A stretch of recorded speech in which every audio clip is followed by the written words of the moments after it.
Greetings and welcome to Stunthangar Video Hangouts. My name is Charles Carter and I'll be your host this evening. I want to extend to you my gratitude for you watching Stunthangar Video Hangouts. If you are watching this as a replay, I want you to know that I host these YouTube live streams every Monday and Friday evening starting at 6:45 p.m. Pacific Standard Time. So please make a note of this so you can watch or be part of the live stream. Plus, we have an after party following the live stream, which is sometimes better than the live stream portion. You must be a registered Stunthangar Forum member to find the link to be part of the live stream and the following after party. Here at Stunthangar Video Hangouts, we talk about building and flying model airplanes, sport flying, competition flying, and what you've been doing lately. To join our conversation, if you are already a member of Stunthangar Forum, you can find the link if you scroll down to the section called At the Bench. Now, if you're not a member or not logged into Stunthangar Forum, the At the Bench link will not appear. Now, if you're not a member, please register at stunthangar.com/SMF. That's stunthangar.com/SMF. That's Smart Men Flying, courtesy of Jeff Riley. Now, when you register, you must place a space between your first real and last name when you register. You must also use a valid email address, or Sparky, the proprietor of Stunthangar, will not approve you. Now, if you're inclined to not come in, just enjoy watching us on YouTube. Wonderful, fantastic. Please enter your questions or comments in the chat box over here on YouTube, and I'll do my best to make your comments or questions a part of the show. Now, understand, sometimes I can't get a word in myself, so be patient. I will ask our illustrious panel your question or state your comments. By the way, you only can make comments or questions during the live stream. So like I said, I host these YouTube live streams every Monday and Friday evening at 6:45 p.m. Pacific Standard Time. Now, if you find the Stunthangar Video Hangouts that I host, or the many building videos, Saturday at John's, the contest coverage. Speaking of contest coverage, Sparky covered the Nats, the Nationals.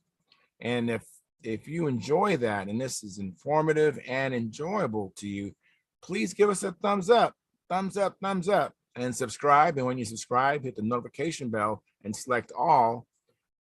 And also comment, share the videos. All these activities create and help the Stunthangar YouTube channel grow. You can also join Stunthangar's YouTube channel memberships, which you hit that blue button below, the join button, and it starts at just $4.99 a month, which is less than 17 cents a day. And by the way, I'm a member and I have the $4.99 come out of my checking account. I don't miss it, and I suspect you won't miss it either. Plus, you'd be doing something good for the control line community, helping support and make sure this stays around. Now, your support helps offset some of the expenses of running Stunthangar. With your memberships, you'll receive special badges and stickers that Sparky and I can see in the YouTube chat box. And you also have access to member-only videos, which you only can see there on Stunthangar's YouTube channel, and you get unlimited replay of those videos. Now, this is Sparky's YouTube channel, and I'm only in here twice a week. So this is not my channel, this is Sparky's channel. So if you want to get in touch with me, go to my YouTube channel, which is called Flying Control Line Stunt. That's Flying Control Line Stunt, and place your comment or questions on the 2019 AMA National Championship video, which Sparky shot with his video camera of me flying his, back then it was an orange Junar XL. And I'll receive notification and I'll be able to respond to you quickly. I want to thank you for your past, your present, and future support. You are making it happen. Please keep the conversations family room friendly. In other words, please don't use words or do things you wouldn't say or do around your own children or grandchildren. And without any further ado, I'm going to post a link now at stunthangar.com. I'm going there right now, and it's going to be posted in a second. Posted. All right, great. So I'm gonna get rid of that tab, and now I'm gonna go to YouTube and go to what I call the control panel. I'm going into Sparky's YouTube channel. I have keys to the kingdom, and I'm gonna go there and see how it is working. I don't want to do that. Let's see, I hit the. All right, come on, computer. Okay, there we go. All right. My computer is working a little bit slowly. I need to probably do a tune-up on it.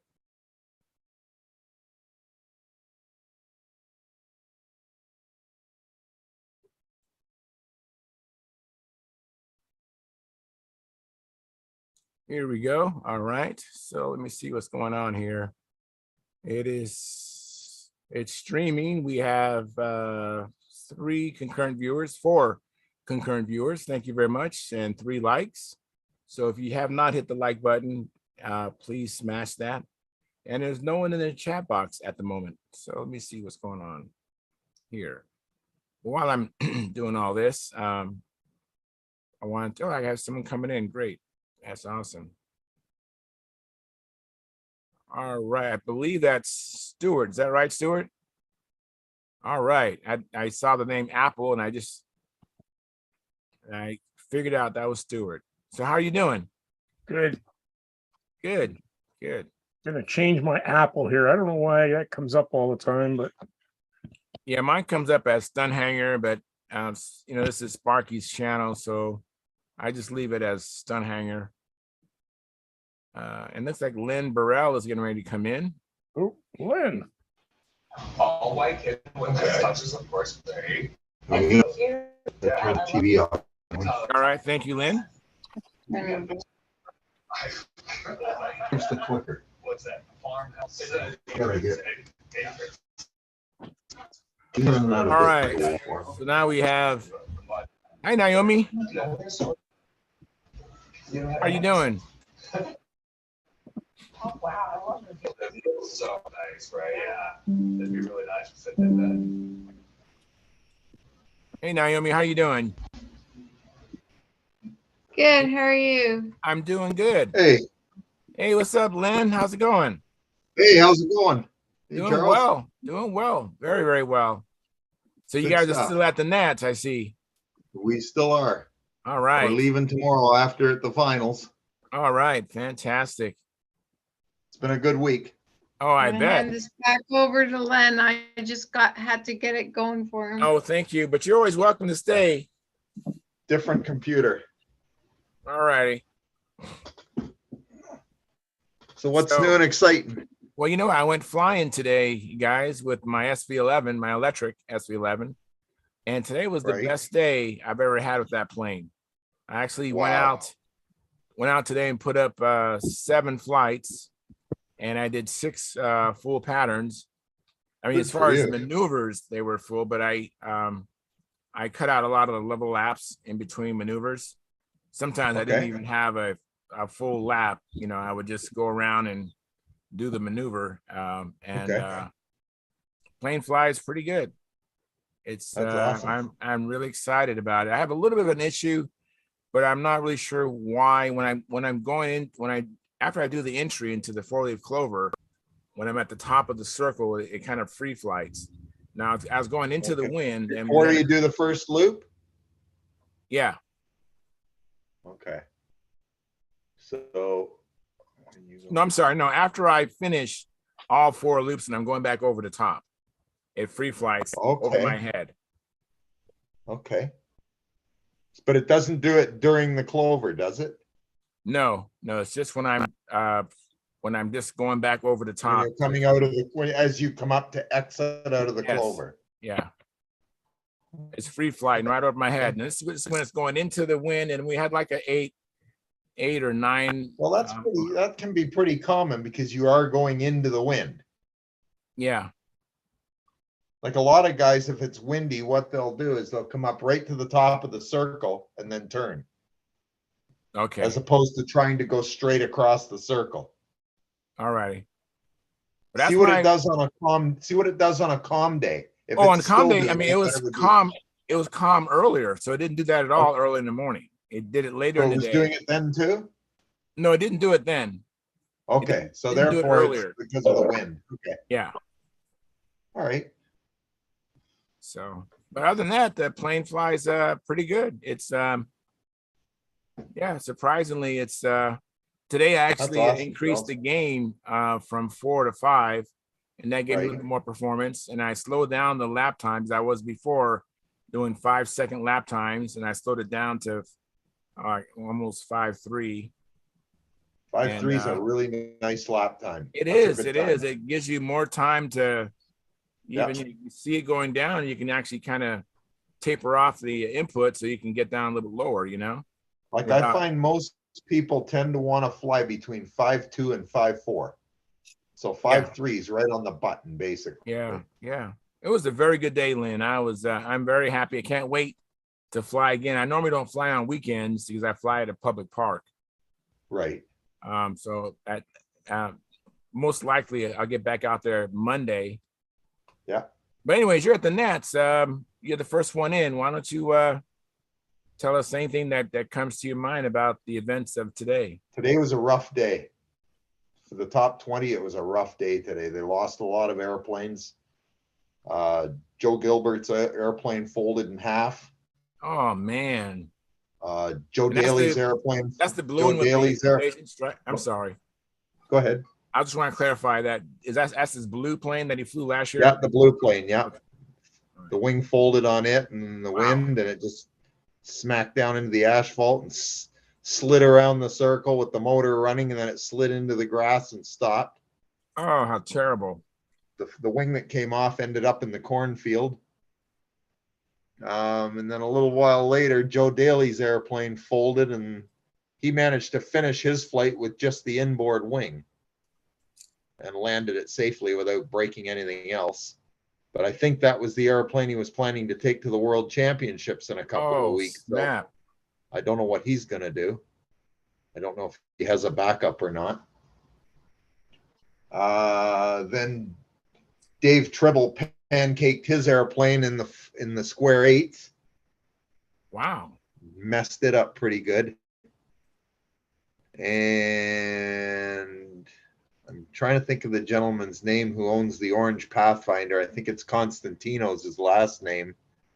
He smacked it crashed on the asphalt, and it was a real mess. I don't think it was fixable. Oh no. And then Paul Walker had an electrical failure, and he was out before the end of the first flight. He didn't finish his first flight.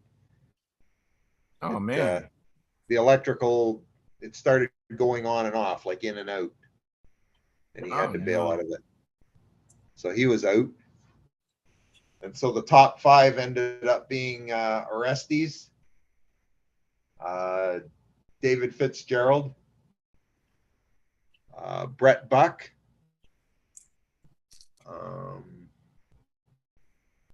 come on now, Howard Rush. So let me start from the top. Orestes was first. Howard Rush was second. Wow. David was third. Wow. Then who was it? Brett Buck fourth. Yeah. Brett Buck was fourth. And who? Matt. And Matt Colin was fifth. So Very that's the good. top 5 for tomorrow. It was good for Matt to get in. That was awesome. And Derek Barry was sixth. Wow. They were pretty close. They were very close. Derek and Matt were very close. Dennis Adamson finished 11th. Oh wow. And Chris Cox was 10th. Wow. Then I believe 9th was, hang on here, it'll come to me. Who was 9th? I think it was Bob McDonald, I believe was 9th. And then 8th and 7th, I can't remember. Wow. But that gives you a rough idea of how things are going, but you know who the top 5 are now for tomorrow. Yeah. And I'm hoping they get good weather and we get to see some good flights tomorrow. Yes. Wow. I was lucky today. I was lucky I got to fly today. I flew one of the warm-up flights for the judges today. Oh, wow. So you got to showcase the polar bear at the Nats. I got to fly the polar bear again today, so that was kind of neat. I had a good time. I mean, I learned so much again. I mean, it's every time I come here, it's a huge education for me. I mean, if you're going to come here, you better be able to fly in the wind. If you can't fly in wind, don't waste your time. Yeah. Because if you're not prepared and have yourself prepared and an airplane prepared to fly in windy conditions, you might as well stay home, because that's what's necessary. You have to be mentally prepared, and you have to have your equipment prepared and ready to rock. Wow. And on the first day, I was weak. I mean, I flew my first flight and I got through the pattern and everything. It was it was a little breezy, but nothing of any consequence. But I didn't realize what was coming. By 11 o'clock in the morning, it was blowing a hoolie. I mean, it was crazy. It was it was crazy windy by 11 o'clock in the morning. Do you have any idea what There's Mr. Dennis. what the anometer was as far as how windy was it? I think somebody said at one point 17 miles an hour. Wow. So it was pretty darn windy. Dennis will attest to that. On Wednesday, it was pretty windy, wasn't it, Dennis, after 11 o'clock? It just kept getting worse. It started, I think, before they even had the warm-up flights done. It was like 8 or 9, and it just kept getting worse. And yeah, it blew a lot. Wednesday was definitely a lively day. So the second round, a lot of passes in the second round. Of those who flew, you probably count on the fingers of one hand how many people improved their score from first round. And if they did, it's probably because they did something screwy in the first round. So that was it. But you heard the official weather statement there from Len, right? Yes. Yes, it blew a hoolie for sure. That's it. That's it. It really did blow a hoolie on Wednesday. And yeah, the thing was, I was saying to Charles, I said, you know, my first flight, I got educated again. I was not prepared for the fact that the wind was going to get stupid. So I basically flew a bit of a weak flight for my first flight. My score was 482. And then, of course, by the afternoon, or by my second flight, it was so windy, I could not improve on that. mm-hmm. Now, I probably could have had a better first flight if I'd really been on my game and knew that I needed a good flight early, and I didn't pay attention. So by that time, once you've messed up that first flight and then it gets windy, there's no catching up then. You're behind the 8 ball for the rest of the contest. So even though yesterday I flew a 530 and a 539, they didn't do me any good, because when you add that to a 482, it just isn't enough. Yep. Yeah, not So enough. live and learn. Yeah, exactly. You'd be better prepared next year. When you come to the Nats, you have to make every flight count, because you don't know whether you're going to get another chance to make one that does count. Yeah. So that's what I learned. That's a very good point. Yeah, I mean, when they add those scores together, yeah, that's see, they take the best flight from Wednesday and the best one from Thursday. And if you don't have at least one strong flight from each day, you're done. Like, it's over. You have to have one good flight each day. yeah. And hopefully you want to make it the first one, because it's only normal that there's less wind in the morning than there is in the afternoon. Wow. Because the windier it gets, the harder it gets to put up a decent flight. Yes. Like, I mean, in my second flight, see, I was then forced to fly a second flight on Wednesday afternoon. Well, of course, it was blowing a hoolie.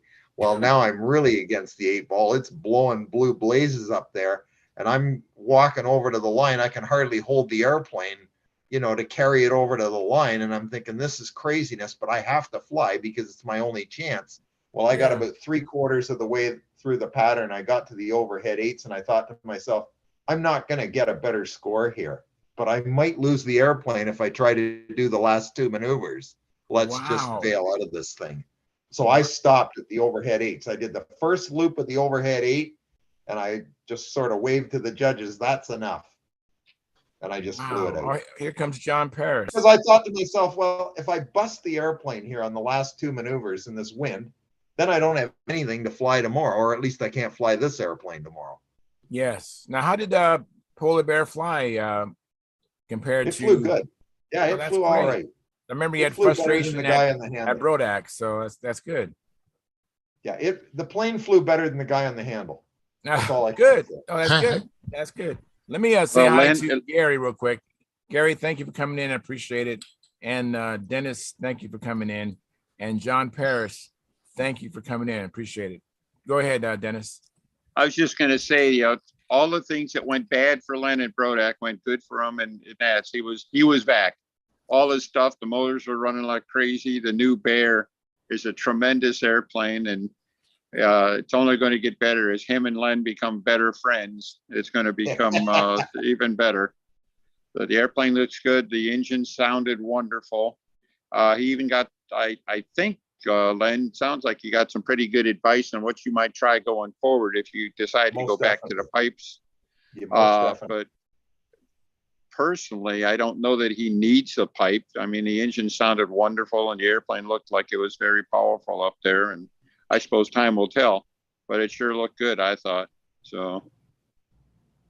Yeah. Thanks, Dennis. Very good. Yeah, So congrats. we've had a really good time here. Yeah. We've got to hang out quite a bit. The part of the fun, obviously, coming to a big meet like this for this long and everything like that is just, chatting and hanging out with people and stuff like that. We've had, I think, Len, Naomi, and I have had a great time this week, Oh, yeah, just lots of visiting with camaraderie. each other. It's like, getting reacquainted over the past couple of years. We've seen so little of each other. So, Yeah, exactly. here we go. Did you have trouble, John? No, Okay. that's like There no he join is. you. Hey, Here we John. go. Awesome. Well, fantastic. Of course, I can't hear, but that's okay. Can you put it on there? Oh, crap. I've got it. Let me see if I can change my audio. Keep talking. It streams directly to my hearing aid, so he cannot hear a thing Oh, okay. right now. All right. Hang on just a second. I might have to. I'm not even sure what I have to do. Speaker up there, the Bluetooth audio. Yeah. All right. Can you hear anything now? I don't hear anybody say anything. Say something. Hey. Something, and There he something. is. We got you. Now I can't hear a All thing, but we'll figure it out. I'm not going to stay long. It's fun to come down and see what's going on. Yeah. I will say that this gentleman on my right has done a real bang up job. To the surprise of nobody, he's on top of this thing. The event has been running about as smooth as it could possibly run. Smooth as silk. The best way to deal with with contingencies and stuff like that is to stay ahead of it. And John has been staying ahead of it. Things like the wind conditions, he had a plan in place. If it blew a hoolie, as it has, he had contingencies. What were the guidelines for what you do when if you get sustained winds over 20 miles an hour. 20 miles an hour for 1 minute. Yeah, that's Wow. it. And that's actually one consequence is you can suspend the contest. And so obviously you stay on top of where the weather is and stuff. And it is amazing what, I don't know that it ever stayed that strong for that long, but Never it got was close. you pretty close. No, it never got close. Never got close. The only thing we had to worry about weather-wise was we had a really big rain on Monday night, and Tuesday was not flyable for the grass circle. So I brought him up to the L pad. Mhm. We flew old time classic and then 30 off the L pad circles 1 and 2. We had circle 2 cleared by about 10:30, and circle 1 cleared, I believe, by noon. So practice could continue for the guys all day. Mm-hmm. Mm-hmm. Yeah, but that's the kind of thing that when the event director's on top of it, things just run smoothly because everybody knew before they got there on Tuesday that we were going to be where the events would be flown. Yep. And that meant everybody got off to a good start and we ran a good clean event. Mike Smith did a really nice job running those events. Yes, he did. So nice turnout, good good stuff, just camaraderie and stuff like that. Like I was talking about a minute ago, it's just, we just had a real good time. Right. We all, John and I, and Len and Naomi and a few other, Vince and Wes, they're all, Bob McDonald, we were all out to dinner tonight. They got Len been out the last 3 nights, is it? Or 2 nights, I guess it is. 2 nights. Yeah, last 2 nights. Yeah, and then John and I were out the night before that. We've always gone to that Puerto Vallarta at least once a week, so we kind of continued that. John and I have done that in the past, so that was fun. So Yep. Good time. Indeed. Very good. The only thing missing is you, Charles. Where the heck are I know. you? I got it. I got to get a we plane missed you built. guys. I'm not going to the Nats without a plane being built. So hopefully, Well, yeah, that is a problem. So yeah, I got to get that done. well, But if you you know, don't come with a plane, come on out here and judge. All right. Yeah, there's plenty of jobs out here. Trust me. You could be Yeah, event there's work. That's right. You could be the event director. The search is on already. That's All right. right. John has more than made his contribution to the rest of us. He's been the assistant, he's been a judge, been the event director. Anybody ask John Paris, the volunteers, like, hey, you go first. All right. Simple as that. That's right. John has done his great. work. John has done his work. It's up to the rest of us, to help carry and help make it a good event for him to fly in over the next years. There you So. go. And that's how it happens. Somebody has to take a year off and run the show. Yeah. And I'm going to take off because I got to get up and be at Walmart at 6 o'clock getting some ice for the water. So Oh, I'm going to go clean up, and then I'll be at the field early in the morning. Everybody take care. We'll see you All next right. time. Thank you, John. Thanks, All right. man. Thanks for coming in. Appreciate it. All right. Now you can put your earbuds or your hearing aids to work now. Make it a little bit easier for you. So how you doing, Gary? Good. Good. All right. Yep. Have you been watching Stunthangar to watch the coverage of the Nats? Yeah. Yeah, Anything- Gary was in. We were chatting a little. About 8 this morning, weren't we, Gary? Yeah. Yeah. I was sitting with Sparky then, and we were chatting a little bit. Have you had a chance to watch any of the videos, Charles? I watched that. I saw the appearance judging part. I was fascinated by that. And I've seen the let me see. I think I saw a little bit of the some top video. I forgot what it was. But that's the extent of it. I've been really busy.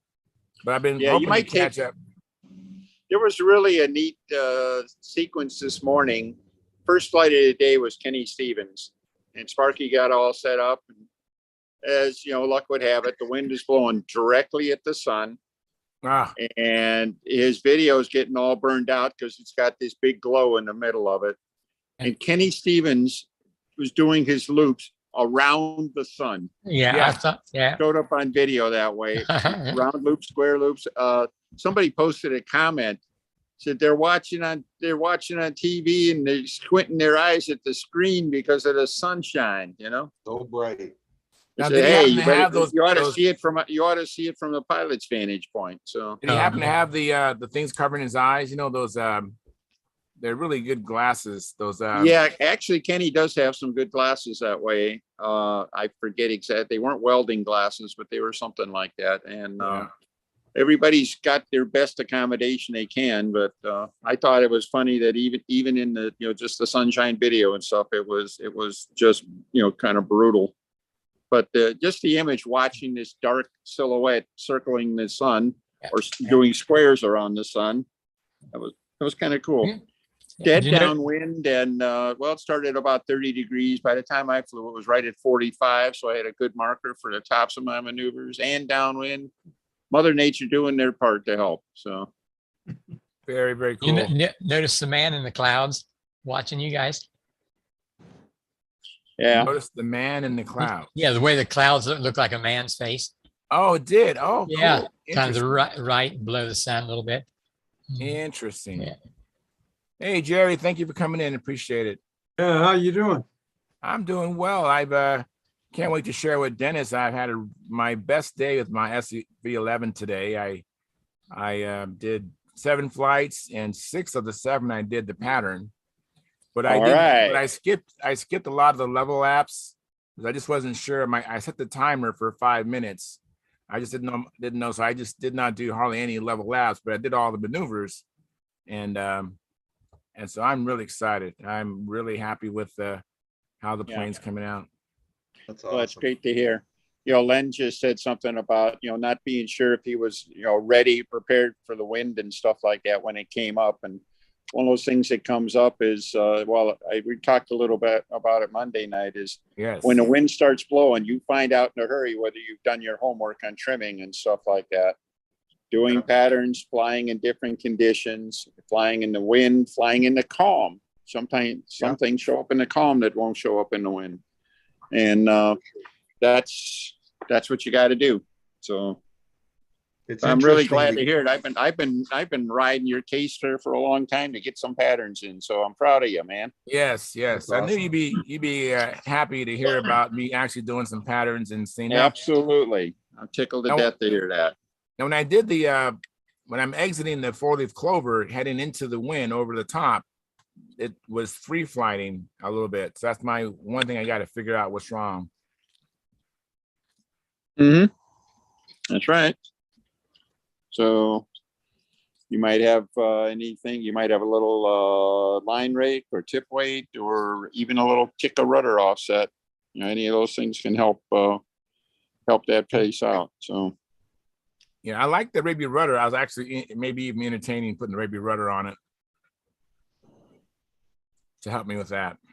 well, be careful with that. If you're going to use the reverse pitch prop, technically the Raby rudder has to work backwards from the way Raby described it. Really? That Yes. is so bizarre. The Raby rudder is supposed to counteract the torque and precession effects of the propeller. Exactly. Yeah. And it's That's what that's designed for. for a right-hand rotation prop. Yes. All right. So it adds offset on outside maneuvers and subtracts offset on inside maneuvers. And if you do that with a worse pitch prop, it works directly the opposite of what it needs to do, because with the backwards pitch, you get more thrust or You'll be more eating the airplane. Exactly. tension on your outsides and less tension on the insides. And if you move the rudder the wrong way, then you'll be adding offset to your best line condition and subtracting rudder offset on your worst line tensions. So That doesn't sound like not a it's happy work place very to well. be. Yeah, it doesn't sound like something I want to do, Jerry. I'm like, No, I forget don't that think so. idea. Yeah, Charles, if I was you, I would just add a tick of offset and see what that does. If it doesn't help, put it back. Then maybe, like Dennis says, maybe give yourself a little more rake on your lead outs and see what that does. But go with the easy things first. Yeah, Yeah, I'm I actually would- as far as rake, I'm all the way toward the leading edge. I had moved it. I mean, I just from little by little, I kept moving the lead outs forward, and I'm all the way as far as they can go. Mhm. I can say that's farther ahead than I have it on my SV11. I don't know exactly where, but I know I'm not all the way forward. But it's one of those things that just watch it, try it in a few more positions. Now that you're flying patterns, you're putting the airplane in different conditions, different relationship to the wind and all the maneuvers and stuff like that, and things that did work for doing wing overs. You were practicing reverse wing overs, you said. Yes. And things that work for that may not be the right answer for doing things like the upwind side of the overhead 8. That's usually a killer for me. That's where the line tension seems to go away. So Yeah, but this has been a great experience. I actually increased the gain, and I like that. That was a nice result. And so I'm up to 5. There's a range of 1 to 7. And I'm kind of tentative about going to 6, but I might try it. I might like it. Who knows? mm-hmm. Just find out where the end is, and then just go back. 1 notch. So Yeah, absolutely. And that's right, using the KR timer, right? that's right. Yeah. If you're aware of what sounds like a buzzing sound in the engine, primarily in level flight, you're too far. Back it off one. Okay. Yeah. The only I hear now That's one way to do it. One thing I hear now is it's a subtle surging. I mean, it's really subtle when I'm flying level. Just a second here. I gotta hold the door here. No problem. So Jerry, did you go flying or is it too windy or 2 days in a row. flying 2 days in a row? Yeah. Wow. Yeah. Very We, good. Keith and I went yesterday and it was best conditions we've had all spring and summer. And then I went again this morning. Very cool. good. I'm glad to hear that. Yeah, I haven't flown 2 days in a row since last summer. So getting back to it here. Yeah, I flew 2 yesterday days in and a row today. sounds like you're in danger of getting over practice, my friend. That's about the only 2 days I've flown this summer. We've been working on the field a lot, so and it's been windy. Mm-hmm. All the more reason to go flying. That's my new theory. Oh, Yes, it's windy? yes. Yeah, just fly in the afternoon, Lynn. Just start flying later in the day so you can get that wind. That's right. I realized this week again, I need to learn how to fly well in wind. I mean, I was talking to Matt Colin today and he said, I practiced every day I could in the wind this spring. And he says it finally paid off. Yeah, There's the story. I He flew in the says, wind I today practiced too. every day I could in the wind this spring, and it finally paid off. You guys maybe have already talked about it, but it was kind of interesting to see how the gnats came out. Yeah, if you have something else to add, that'd be great. I actually had not been able to keep up too much, so I would love to hear what you can glean from the coverage or what you've heard or. Yeah. Well, Dennis was there, weren't you? Yeah, Dennis and Lynn were both there. Yeah. We're still here. We're still here. Yeah. I guess Walker wasn't even in it because of motor problems. Is that right? Electrical There were a lot problems. of people having really odd duct problems. As mentioned, we had 3 of last year's top 5 were essentially eliminated before the end of the day today because they had equipment failures. And that's like unprecedented. I asked Mark Overmeyer, who was our chief judge and has been for a lot of years, if he ever remembered anything like that. He said he thinks they might have had 2 have problems once, but never 3. And he wasn't even sure about the 2. So anyhow,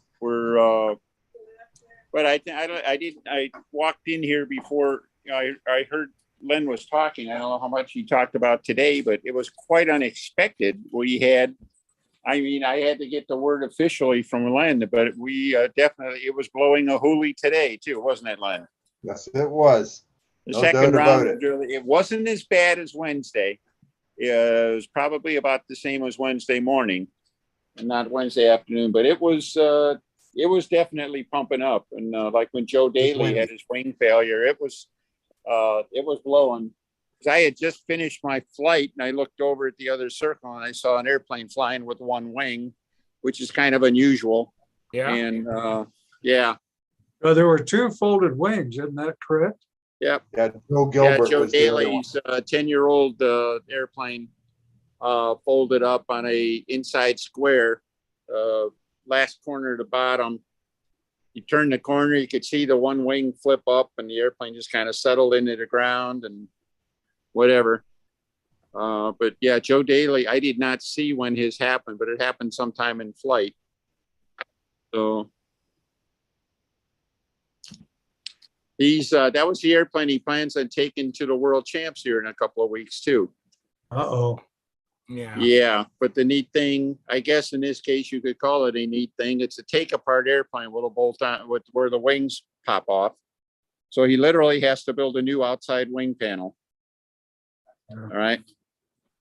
I suppose I suppose it would be prudent for him to check the inside wing too, since it was built at the same time, presumably the same way. And it could be at risk the same way, if he has wind over in Poland. So Let me say hi But to John anyhow, Miller. that's Thank up you, to Joe. John, for coming in, John. Yeah, Joe's a hard worker, and he'll do what he needs to be ready to go. So But Joe Gilbert's plane is several years old too, isn't it? yeah, it's about 12. 10 years old. Yeah. Yeah, I think he said 12 today. 12. Okay, I thought he said 10, but I'm Well, not going to argue. maybe it's the point. 10. It's been then. around a It's in long that time. Yeah, in that neighborhood. Yeah. He said, Joe said he's going to put the pieces together and hang the airplane's going up in his hangar. Said he will never fly it again. He's not going to try to do that. He's just going to glue the pieces together, and it's going to be another memento in his hangar. Yeah. So, That's neat. They still got a ringmaster. Yeah. yeah. Don't worry. Well, he'll always the thing about the Nats in the top 20 format, today you get basically both of your flights have to count, and you can actually take an attempt, basically not fly the flight. You take one, but both of your flights count. So if you have trouble and cannot complete the pattern one flight, you're toast. It's as simple as that. Yeah. It's So over. And that happened to 3 people today? Well, actually 4 people, because Dave Tribble actually had a crash in his last flight. Yeah, he pancaked in the square eights. Yeah. And Dave had been working very hard, and he had the airplane working. He was working well. And frankly, I was watching this early part of his flight, and I looked away, and I heard, you hear that sound. And I was very, very surprised, because I thought Dave was in control of everything up to that point. So. Yeah, I saw a video of Dave Tribble flying earlier this week, and I thought he was flying pretty good. He was. Of course, Dave's been flying a long time too, and he was probably as well prepared as I've ever seen him. He was looking. So. Yeah, we got a real knockout in qualifying. Whoops, we lost you. Yeah, you're breaking up, Dennis. Sorry. We didn't miss you some were words. breaking We up. saw your lips moving, but no sound. All right. So you want to try it again? Say it again. I was just going to say, Dave and I were he beat me in qualifying by 1 point. Wow. Right. Yeah, I mean, so I consider that a pretty good knockdown drag out. He had a 7-point lead on me after the first day of qualifying, and I was able to reel him in for 6, but I couldn't get that last one. So.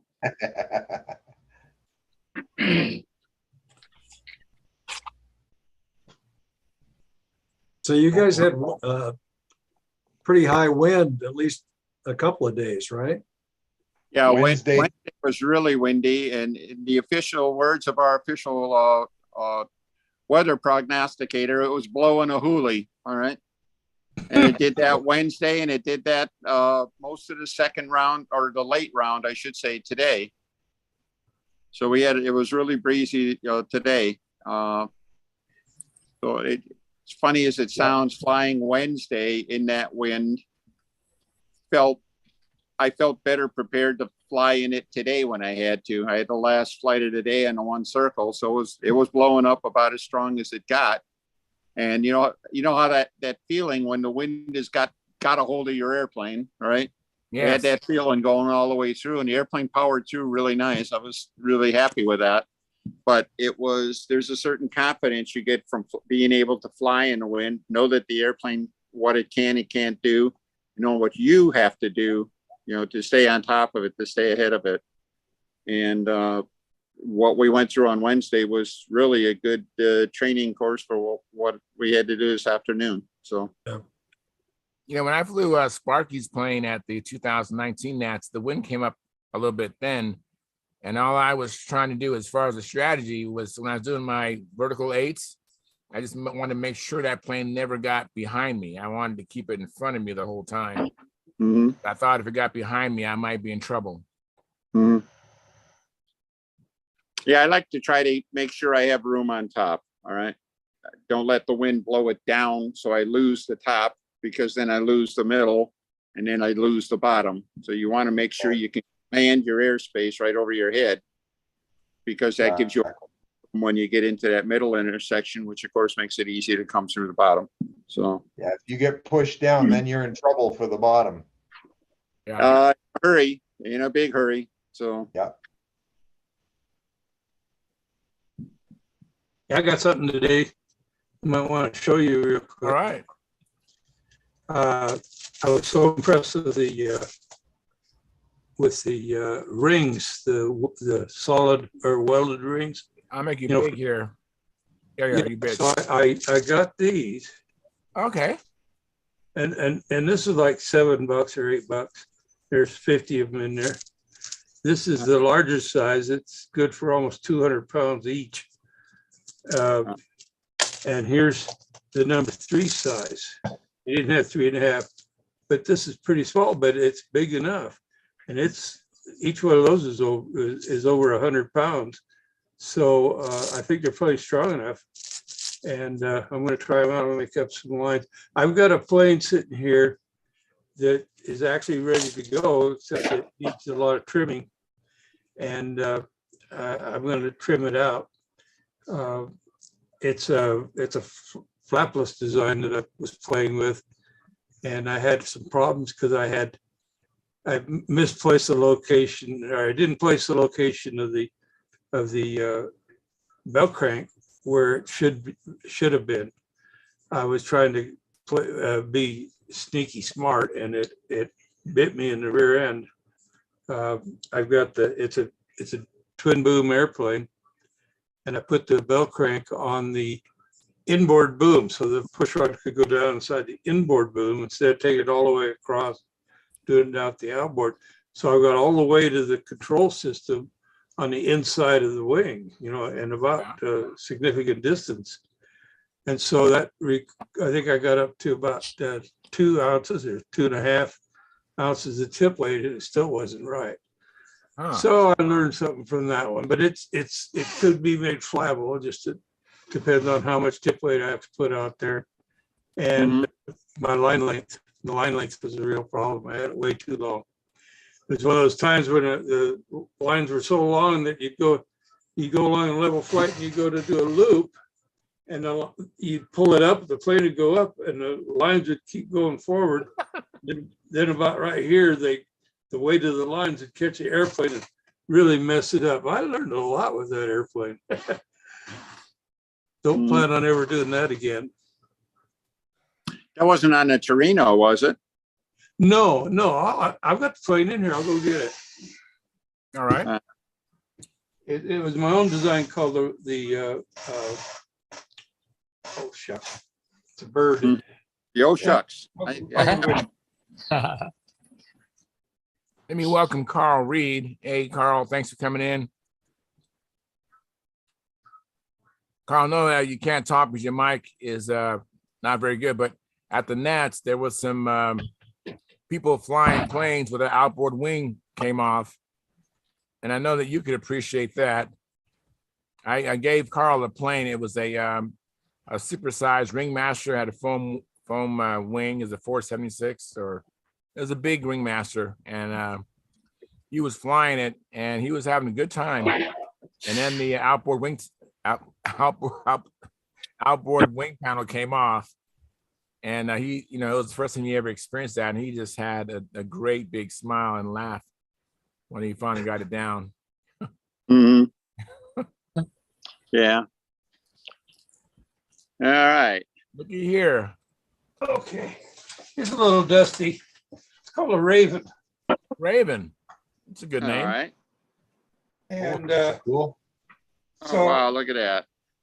instead of it's on the Torino, I brought the lines all the way across and ran the horn down this one, and I used a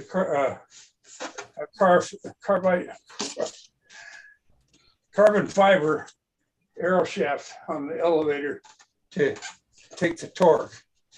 And I did the same thing on this. I built this long before I built the Torino. But yeah, this is my own design.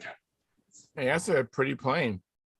Oh, sure. Yeah, I went a little wild on the colors and the things on it, but it's a 25 size airplane.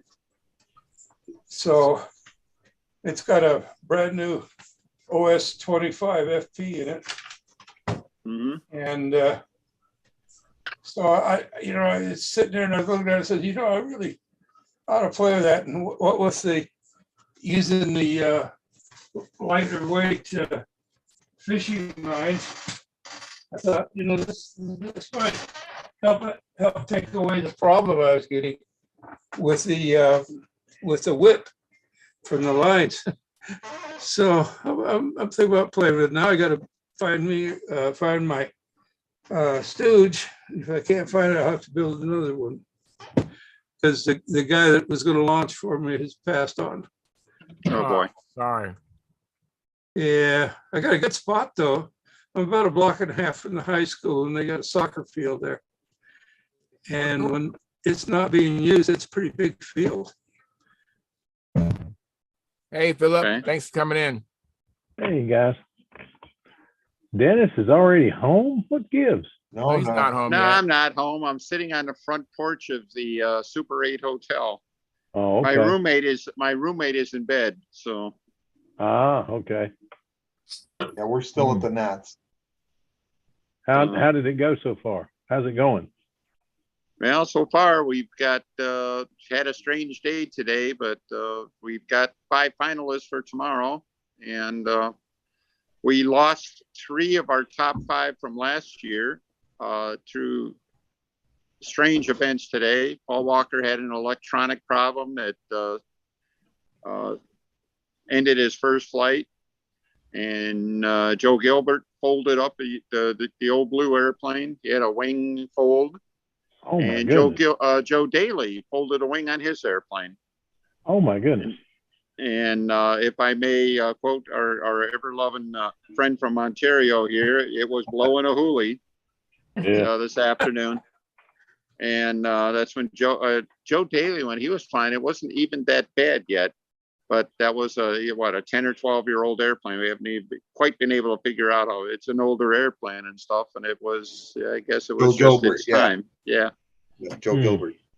Yeah. So with those 3 gone, all of a sudden it was, hey, we got an exciting finish for the top 5 here. So, Are you in it? Okay. Yeah, some people were. No. I got my goal. I was really hoping I could hit the top 10, and I ended up 11th. So, Oh, shucks. yeah, I won't whine too loud. But well, yes, I will. But I really shouldn't. And so it's. I'm pretty happy with. Obviously, I'm pretty happy with that. I had some strong flights. I'm not embarrassed at all by how I flew or anything like that. So I don't know what Good else I deal. can say. Yeah. Good deal. Good deal. Very nice. I'm glad to hear it. As long as everybody's having a good time, that's the big thing. Yeah, We and are. by the way, I don't believe he said anything, but we have in our presence the new National Nostalgia 30 champion. Who's that? That would be his initials are Len Burrell. So Well, Really? Congratulations, Lynn. Lenny. Thank you. yeah, Yeah. I can't believe we haven't said anything about that yet. I guess I never even thought about it. Yeah. So yeah, Now, what And plane did modest. you fly in N30? I flew the windy 92 Windy Cardinal Very cool. with the Casminato 77. Very nice. Good. Charles, Right. that's a setup that's right in your wheelhouse, ain't it? It is a Yeah, nice you big bet. airplane. Big Great airplane. big airplane I'm- with a lots of power. K-77. Yeah. lots Lynn, of that power. almost makes all the headache at Brodak worth it. That's right. Well, Same hey, airplane. Phil, same airplane as you judged at Brodax that I flew. The one Well, you that said I flew shouldn't great. have given away. Yeah. It flew great at Brodak. He was having the darndest gremlins you ever seen. I mean, Oh yeah. silly stuff was biting him. Well, Yeah, it Stuff was that don't happen. as bad as his luck was in Brodak. I mean, every one of those engines sounded like Len Burrell engines. That's all I can say. They were all humming out there. And I made a comment. When he flew his Fox 35 Nobler in old time, and while he was flying, I took a phone call from the pylon racing boys on the other end of the circuit. They called over and says, "Hey, what the hell's that noise? Turn it down over there." So That Nobler's got Hey. some serious noise about it. yeah, if all Fox 35s ran the way that Fox 35 runs, we'd still all be flying Fox 35s. It's about that Yeah. simple. All right. So Wow. it's Yeah, I really, had a lot really of fun strong. with that. Is that the Fox use no muffler? Is that part of it? Is that part of it, that Lynn? Yeah, no muffler. Yeah, that's the one with no muffler, and it flew pretty much impeccable for me as well. I mean, I was a little weak with it, but the plane flew flawlessly. It was good. I wish I won, could though? have flown You it. fly a flapped airplane in old time, you got a, what is it? 5 strikes 10 behind, points. right? Yeah. I think it's 10 points. Yeah. And I've But I never tell you- really done well. I've never really done well in old time ever. I always either forget a maneuver or do some silly Yeah. thing. But this time I managed to finish 4th, so that was pretty nice. Who won? Vince Bodie won old time. All right. Vince yeah. is a gentleman from Jackson, Michigan. Really a neat guy, darn good flyer, and Neat getting better deal. all the time. So, Neat deal. Good deal. and Was, was it John Simpson won classic then? I think. Yes. Yeah. That's good. So, That's good. yeah, That's you heard great. of that guy before. Yeah. I've seen him a few times. Yeah, yeah. John Simpson with the Cavaliers. I mean, that is a fearful sight. That's all I can say. I'm telling you. Which Cavalier was he flying? The BW one or is Air Tiger 36 powered? I'm not sure. Glenn, do you know? What was the other one? One has an Arrow 36. What did the other one have? A Fox 35. Fox 35 one, I believe he flew. Man, he must have got the bugs out. At Brodak, he had 2 overruns with that airplane. Oh wow. It Oh, he was didn't just overrun was with giving it him a than fit. that. I'm pretty Yeah. sure he used that one. Well, he can Yeah, I'm fly. not- He can fly anything. I had heard a story that John said he wasn't happy with this airplane, and I says, "Hey, I said that good old boy is just setting you up, pal. I mean that. I'm telling you. That's it. That's it. I'm He's telling just you. lining. He's just lining you up in the gun sights. That's all he's doing. So If you watch John fly in practice, he really bears down on the first half of the pattern and he blows the second half. The second flight, he'll blow the first half and he'll burn in the second half. Then he gets up there in front of the judges and the whole pattern is just dead nuts. he burns up the whole thing. Yep. He's good. He is really, Yep. really good. And he's always been good. I watched him for 20 years now, and he's just that good. Mhm. Wow. Let me interrupt for a second. I got to catch up on the chat box. I've been neglecting it. But Tom Rammel says, like provided. Thank you, Tom. And then George Bernard says, God bless you all. Thank you, George. Appreciate that. And then Minnesota Mike says, I wonder if the Raven of John's was at Clovis. No, And that's a negative, Minnesota Mike. And I have a question for you, Lynn. Did you receive a perpetual trophy for the N30 or not? I did. It was Can I see nice. it? Like, it's down in the car. I can't get it right now. No problem. Oh, I'll show you on the next Glenn, one. When aren't you I'm gonna home. sleep with it? What's that? Am I gonna sleep with it, Stuart? No, I don't think I'll sleep with it. It's nice to have it, but I don't think I'll sleep with it. Yeah, I got the trophy for winning it, the perpetual trophy, and the concourse trophy for that event. Oh, really? All right. Fantastic. I had not heard that. Way to go, Yes, Len. Now, how did Yeah, you get thank a Concorde? I thought you had to paint it. And we all know that Naomi paints your Paint it. planes. No, she didn't Yeah. paint it. It's iron on covering. oh, On uncovering. That's really No. impressive. Hey, let me clarify here. Naomi does not paint the planes. Naomi designs the color schemes. Oh, that's where I'm mistaken. I'm sorry. Nah, I No, that's not- like the that's not story. bad. I like the story the other way, Charles. We should keep telling it I that did way. too. I did too. Yeah. my wife designs most of mine too, because I have no concept of colors at all. Apparently, I don't either. either. That's what I was told. So Yeah, that's what I was told. She came up with a color scheme. I said, "Oh my God, that's awful." So I put it together, and I've had more comments on that color scheme than any plane I've built yet. that's awesome. That's right. Stuart, I have to ask you, how's the Cub coming? It's getting there. Backwards, you get down. That's awesome. It looks good. Have It you been out does look flying? Not much. No, Okay. I went out RC, but yeah. But now I'm realizing with this, what you're talking about tonight, I should have been flying all week in this 18, 20 mile an hour winds here. Yeah, there you go. Don't worry, we'll get at it next week. Yeah, sounds good. Okay.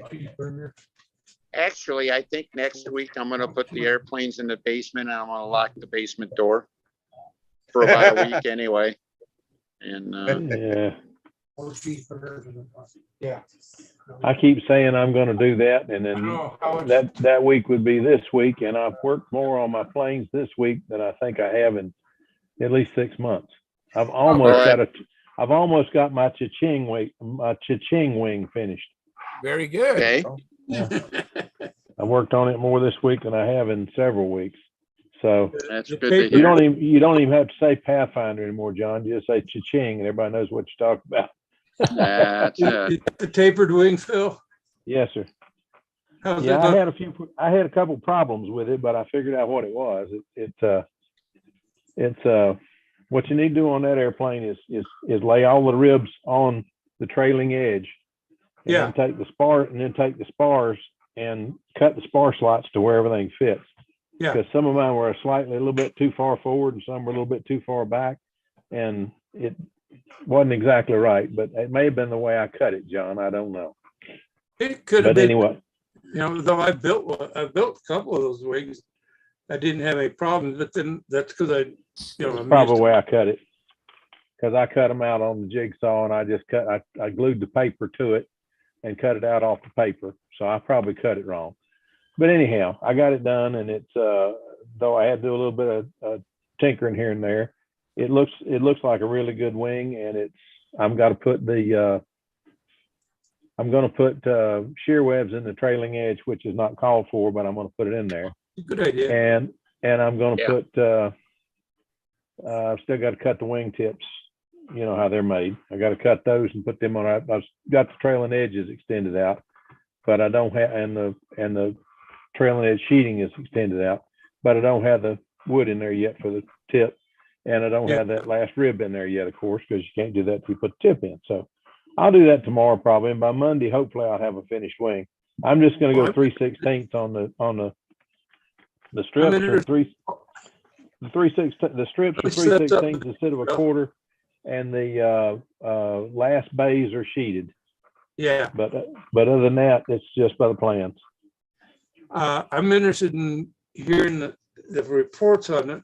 There have been about 3 of them built, but all by the same guy. Yeah. And he's passed on. And you remember Tim Meeks? Yeah, I remember Tim. I saw him at two somewhere. I saw him somewhere on the Western tour. Yeah. Well, he built them, but he never gave me a flight report on it. So I don't know how the dang thing flew. Well, I'll let you know. Mine's going to be film covered and fuselage painted, but I got to build a new fuselage. The fuselage that I have, Bill Francis built, I think. Anyway, he's the one I got it from, and it's cut for the other wing. Oh yeah, it's not long enough in the midsection because that wing's root is a lot longer than the other wing. Yeah, inch and something. But anyhow, I'm gonna build a new fuselage. I couldn't figure out what kind of balsa he built it out of anyway. I think it's called walnut. It's going by the weight. but I'm gonna make a new fuselage and do it like the plan, basically like the plan shows. It's gonna be hollowed out in the back end, and I'm gonna put white foam in there instead of all that zigzag. I put white foam. I'm gonna put white foam in it, and then I'm gonna put 1/64 plywood on each side, all the way back to front, and I'm gonna put a compartment in it for tail weight, and I'm gonna try to put a compartment in it for Keith Trossel's rudder system. Yeah, try that out. The idea with that 64 ply is kind of like a sheeted foam wing. With I built an RC plane, and it had 64 ply and over the foam, and that thing was as hard, was as strong as a baseball bat practically. Yeah. And I mean, I could take that wing and just go whap as hard as I wanted to, and it wouldn't do anything to it. So and it wouldn't twist or anything else. So yeah, I think that's a great idea. I have one of Tom Morris's P-51 Mustangs. Well, you know where And- Tom Morris got that idea to do the wing that way? No, I have no idea, but I know it works. I had a nice conversation at the VSC one year. And I talked to him, I told him about that. And when he first built him, he called it John Miller's fuselage. Well, I'll tell you one thing, it works. That fuselage it's only half an inch thick. If you put a mic on it, it's half an inch thick. Yeah. But that son of a gun is some kind of strong. And yeah, with that fancy cheap cow front end he put on the things, it's really neat. I can't wait to get it finished and fly it. But I'm looking forward to seeing it. Ka-ching. Yeah, I'll show it on. I'll show you both of them when I get them built. But you ought to name it. For crying out loud, get down. Now, Phil, you ought to know name why I it. call him a terrorist. You ought to name it the Ka-ching. I thought about it, honestly. I thought about putting Ka-ching on the wing and then let everybody tell me that looks like a Pathfinder. I said it is, but that's the nickname of the Pathfinder. And I may just do that. I suppose that, from John's perspective, Pathfinder is the nickname. Yeah. The real name is Cha-ching. There you go. I may have to figure out how to spell that and put it on the wing. You are driving me crazy. My dog has a wet nose. We were cranking up Pathfinders and Pathfinder derivatives. It got to the point, you might have heard a little bit of it a week or so ago, when he said, you guys got so many, and I pulled out and says, that's been called the Pathfinder 40 since it was built, or since I built it. Mm-hmm. But he got really upset with me having all these derivatives and everything, having them, that just, he couldn't keep up with it. Well, I kept calling my profile a Profile 40. It's a Profile 40 wing, but it's a Pathfinder Mark III is the name on the plan sheet. Yep. So I don't know what a Mark II is, but it's a Mark III. The Mark II is a kit, the kit version is being sold by Brodex. Oh, okay. Well, I have one of those somewhere. Yeah. I have no idea where it is, but it's here somewhere. The first one was called the Pathfinder Profile, PRO-FILE. Okay. And that had a longer wing on it, and it had that faux I-beam on it. We don't want that. I have that, and I'm not going to build that. This one here has a faux I-beam wing, and it's just not the way it goes together, and that is neat, and that, but in the air, it's just not strong enough. I think it would have folded the wing with everybody else today at the Nats. Well, that wing generates a god awful lot of lift. Yes, it does. It's amazing how much lift that wing generates, and it's got an unbelievable corner. Yeah. So the first time I flew mine, I didn't build it. I got it from one of our guys down in Charlotte, and the first time I flew it, I put a 51 on it because that's what had been on it, and I took it to Hobby Park. Tommy released it, and I did the wing over, and Tommy says, "I could hear you say, 'wow,' over the motor." And I couldn't believe how hard that thing turned. It blew my mind how hard it turned. I'd seen Pathfinders for years, but that's the first time I'd ever flown one. And it just blew my mind how hard it turned. So I flew it and just kept flying. And Tommy, I'd got back to launch somebody else. I can't remember who it was, and sit there. And Tommy says, "Are you ever going to get that smile off your face?" I said, "After I fly it 2 or 3 more times." I couldn't believe it flew so well. Yeah. I was trying to replace my Nobler. I had pancaked my Nobler, and it just didn't turn. I couldn't figure out what happened. And then I was out there walking around, and I found a piece of clay on the ground out there. I said, "Oh, I know what happened now. The tail weight came off of it." So, and it's electric. So, yeah, that was a bad deal. But anyway, it flew very well. I'm tickled with the Pathfinder. I know Gordy. The reason why the Mark II came in is because we got reports of the blow in the wing. Yeah. and Yeah. he didn't want that. And so he said he wanted to go to a C-tube wing with sheeted leading edge, and that a little less span. The profile has a longer wing, Yeah. and it had an outstanding corner, except it just wasn't strong enough. Yeah. It's kind of- Well, it's a lot lighter. yeah, It's an well, awful lot lighter. Not just built lighter, it is physically a lot lighter wing. well, yeah, Mine it has was mine has a like Denny's high aspect ratios. yeah.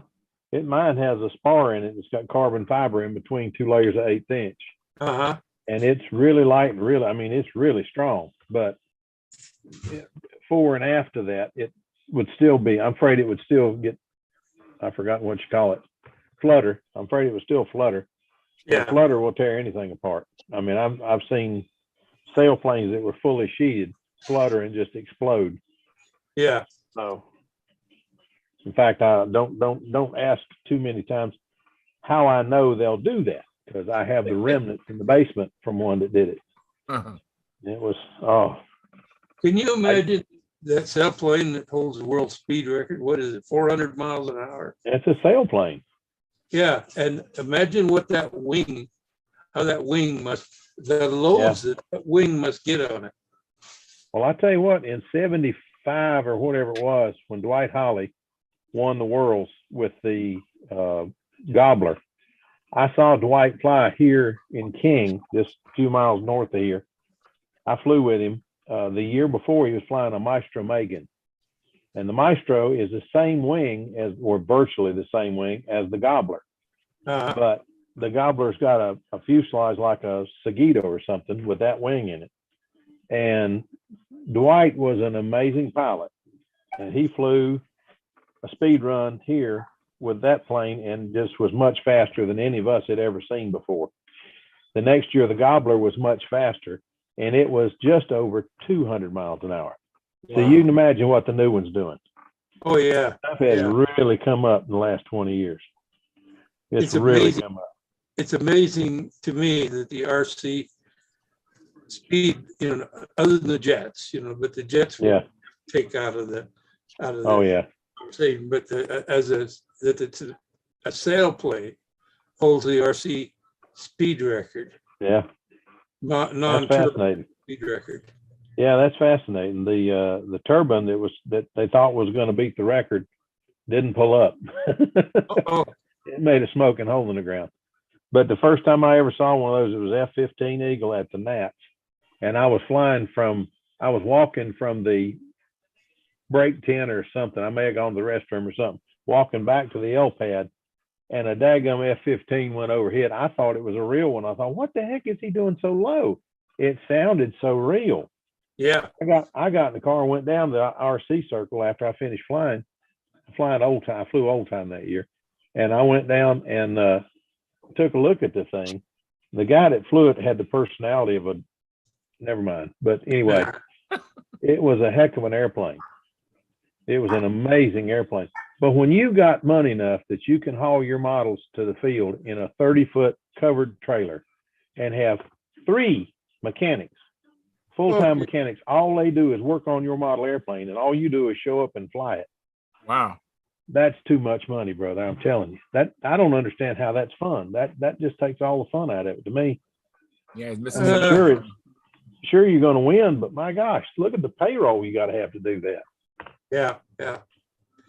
Well, I bet you if you could put a crowd like that for stunt and have a guy that just all he had to do was go out and practice every day and build great airplanes and go out and practice every day, he could win most every. Wait a minute. That's what Paul Walker does. Never mind. I was going to say, it used to be that way. Yeah. Yeah. Paul Walker's amazing. Paul Palmer's time. I hate that. Yeah, I know it. I was thinking the other day, you know, how much fun it would be. Dennis, you remember this. I wasn't active during that time. I guess John will remember it. But I bet it was a blast in the early 60s and 70s when they did have Fox 35s and OS 35S's. Because, I mean, that's as even that's as even a playing field as there's been that I can recall. because since the era of tune pipes and 4-strokes and now electrics, man. Well, it's kind of interesting. Bob Palmer one time told me about a contest he won. And he said, you know what I did? He says, I went up to the judge. This is the early days. He said, I went up to the judge and said, what maneuvers are going to take for me to win this? And the judge says, well, I suppose if you could do 6 consecutive loops, that's how long ago it was. And so he went up, did 6 loops, and he won it. Pretty good. Then there's what's it? You'll remember his name, Denny. He had the wild something.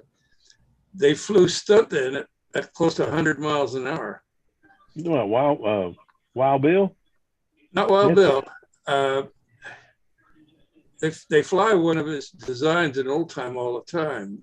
Oh, you talking about the stunt wagon? No, Oh. not the stunt wagon.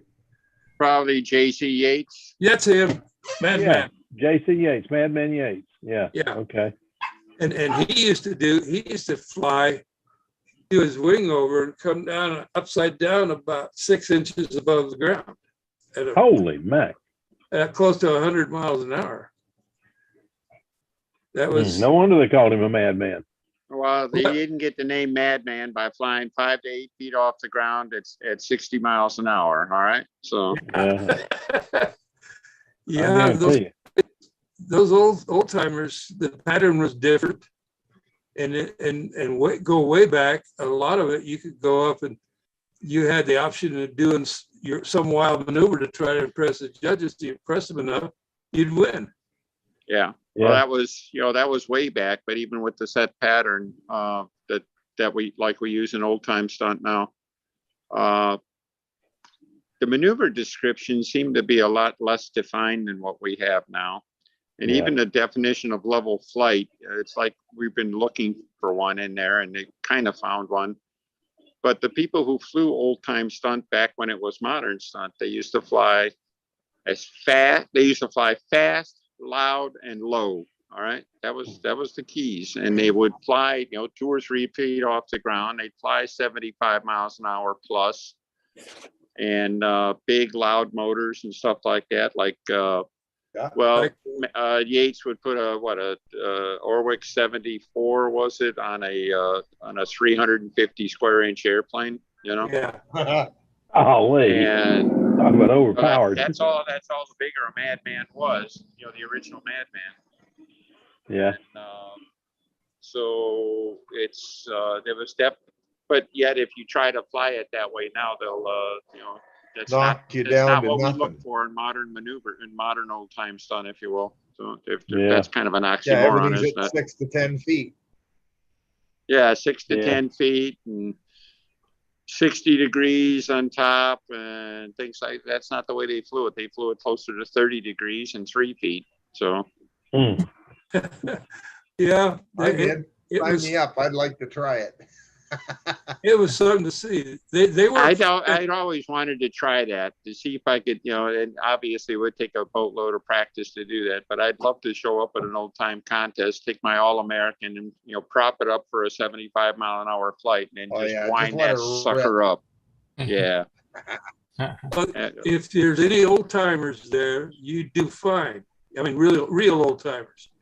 Yeah. But like you say with the monitor, though I will say this, 1 year I was flying my Pathfinder at Whittier Narrows, and I came out of my 3 loops and went into the inverted flight, and somehow or other I got it too low. I was only about 2 feet above the ground.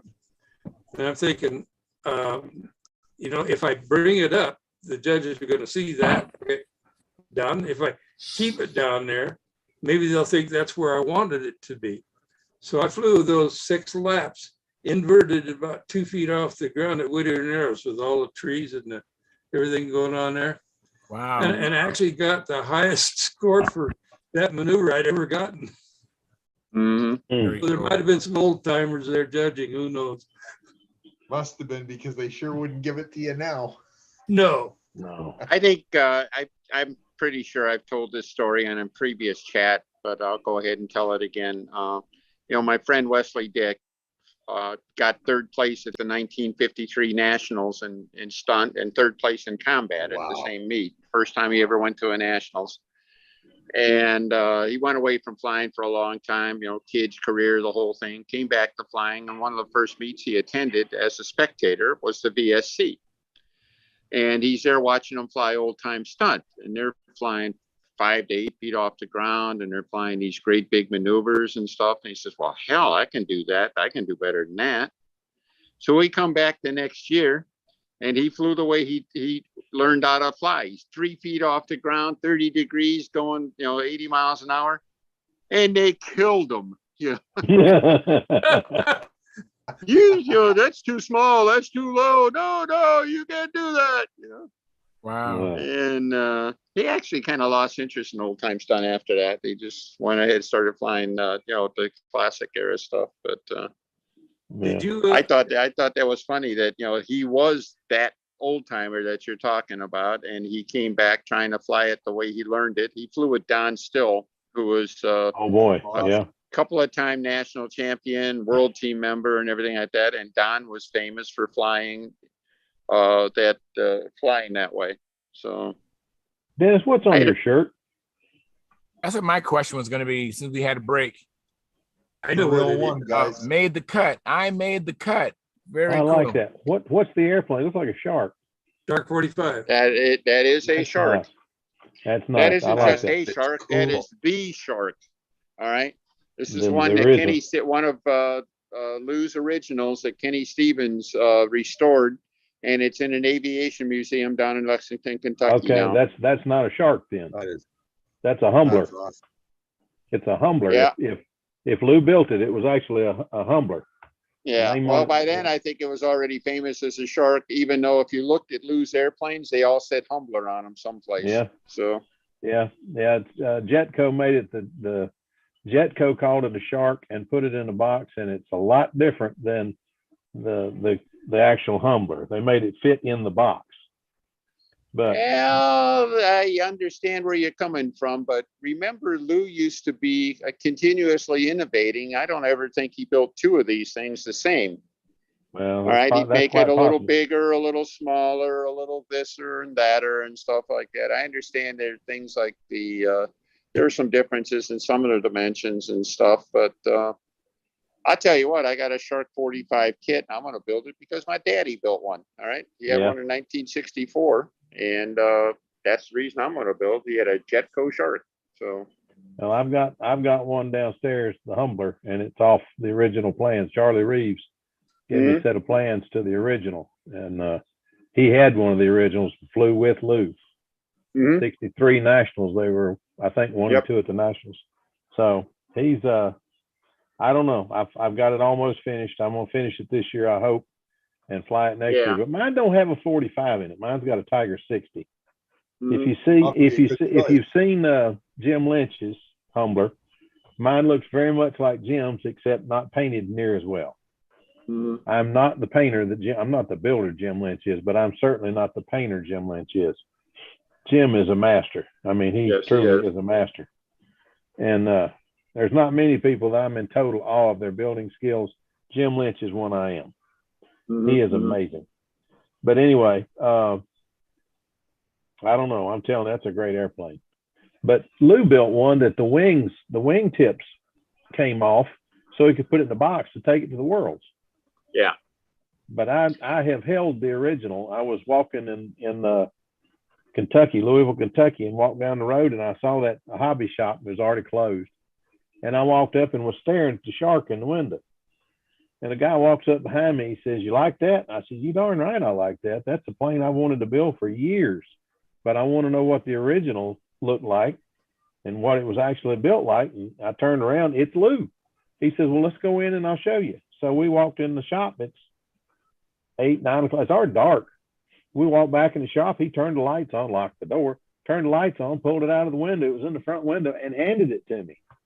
And I was sitting there looking at that plane. I must have looked at that thing for 20 minutes, but it had some things on it that were amazing. It's not, the flaps are different than I thought, and the tabs outside the flaps, the inboard one is much bigger than I thought it was because the wing's bigger. But it seems like the flaps are equal length. I can't remember now. I'll have to go downstairs and look at the plane. But Jim Lynch looked at the original again and measured everything and sent me the measurements, and it's just like Jim sent, just like the measurements. So, but it's got the cowl down to hold the 60 just like Jim's did, except not quite as fancy as Jim's. I can't copy that man. He is, like I say, he's a master and I'm not. I'm decent, but I'm not in the same league with him. But Yeah. I tell you, I'm sorry, go ahead. go ahead. No, I'm sorry. Go ahead. Well, I was just going to say, from talking to Kenny, he said one of the things, especially the original Sharks, were built around the Canby Greenhead 45. Yeah, which was is a little bitty physically motor. a very small engine. And Yeah. because of that, what gets kind of lost in the translation is the cowl work and everything. It was tightly cowled around that small engine, a beautiful oval scoop on it. I think it had a 1.5 inch spinner, not a 2 inch or anything like that. You're right. And the airplane was incredibly slim. And that unfortunately that gets lost in translation. In more modern airplanes have got bigger, more substantial engines. Yeah. You literally couldn't put a 60 in his original because it would stick outside the fuselage. I couldn't figure how he got a 46 in it. He Yeah. did, but I don't know how he did. Well, I think I think you went from the Canby 45 to the Vico 45, which is physically a much larger engine. Heck, it's almost as big as the 60. And he kept a lot of the same stuff there, but it wasn't quite as slim. Kenny also said that the rear fuselage, and I'd never noticed this before, he said the rear fuselage was very, very slim on it. And he said it's a lot more elegant looking airplane than some of the kits have been. So I definitely, when I get to working on mine, I want to see if I can follow up with him a little bit and get a little bit of guidance. But he said the way the fin blended into the fuselage was a lot more elegant than the way something's getting lost in translation, I guess. So yeah, the plans don't do it justice. Yeah, Dennis, you mean you're not going to put a PA 75 and a pipe on it? No. Mine's going to have I a don't Tiger think so, 60. Al. Mine's a Tom Lay Tiger 60. Oh man, that's what I bought that motor for, and that's what's going in it. Nowadays, my guys are all telling me, "You mean you're not going to convert it to electric?" No, and my other classics aren't being converted. I don't think I'll ever convert another one that was built for fuel to electric because you end up with a very nose-heavy airplane. Yeah, not don't convert worth it. them. If you want it electric, build it electric. If you want it gas, build it gas, but don't mess. I've heard a lot of that. Yeah. Yeah, it doesn't work translating back and forth. I've tried to convert several, and I've got airplanes that would fly, and none of them were right. All right. Yeah, Simple as that. my Nova I thought was going to turn out really good, and I got it built, and there's an ounce of tail weight in that thing, an ounce. Wow. And that's a long tail on that sucker, and it's got an ounce of tail weight back here. In fact, it's got an ounce in it, and then there's clay on it. And what caused the crash the last time it was crashed because I went out and tried to do loops, and piece of the clay came off, and it just wouldn't finish the loop. And you want to talk about a brave man. Trayan was there at Huntersville when I crashed that Nobler, and 10 minutes after I crashed the Nobler, he wanted me to fly Revolution. Now that's a brave man. I think so. I think so. He said, "I've seen you fly before." Have you heard from Trayan at all? Is he on his? Is he in Romania or where is he? Is he no, he's home. He's home and he's practicing. He sent me a CD. Not CD. He sent me a video of him flying, and he looks good. He's I saw the same video. It does look very good. He's getting ready to go. It's in like 2-3 weeks. He's leaving, and he looks very good. I mean, he's really on point. I told him, I said, if there's any way possible, I want to get up with you for a weekend and go fly and just critique a little bit and give you a pointer here too, if I can. I said, I can't tell you anything from the video because the only thing I saw could be camera angle, and it probably is. But I would sure like to get fly with you before you leave. So we're going to try to do it. He's working on it. Yeah, he's definitely open for help too. He sent me a video and I watched it. And again, like you said, the angle was not really positive, but I thought it was a very good flight. Boy, that Um, thing's got some corner on it, don't it, Charlie? It does. Good grief. Just Thing flies. bam. I thought, wow. Wow. Yeah. But he's quite a pilot anyway. First time he flew is. my Pathfinder, he flew it like he'd been flying it, and he just got better from there. Mhm. So he's quite a pilot. But man, that plane of his just, and that was the new one. That wasn't Frankenstein he was flying. From what he told me, that was the new one he was flying in the video, and it flew really well. Yeah, that's good to having- know. So he's got the new airplane working well then. Yeah, he said the problem That's was great. one of the hinges had torn near the fuselage, and it wasn't giving it full motion on one side, which would cause all kinds of weird problems. Yeah. But he's got it figured out now and fixed, and said he built another wing and got it fixed up. And he's ready to go. So Yeah. it ought to be interesting. I'm looking forward to flying with him some.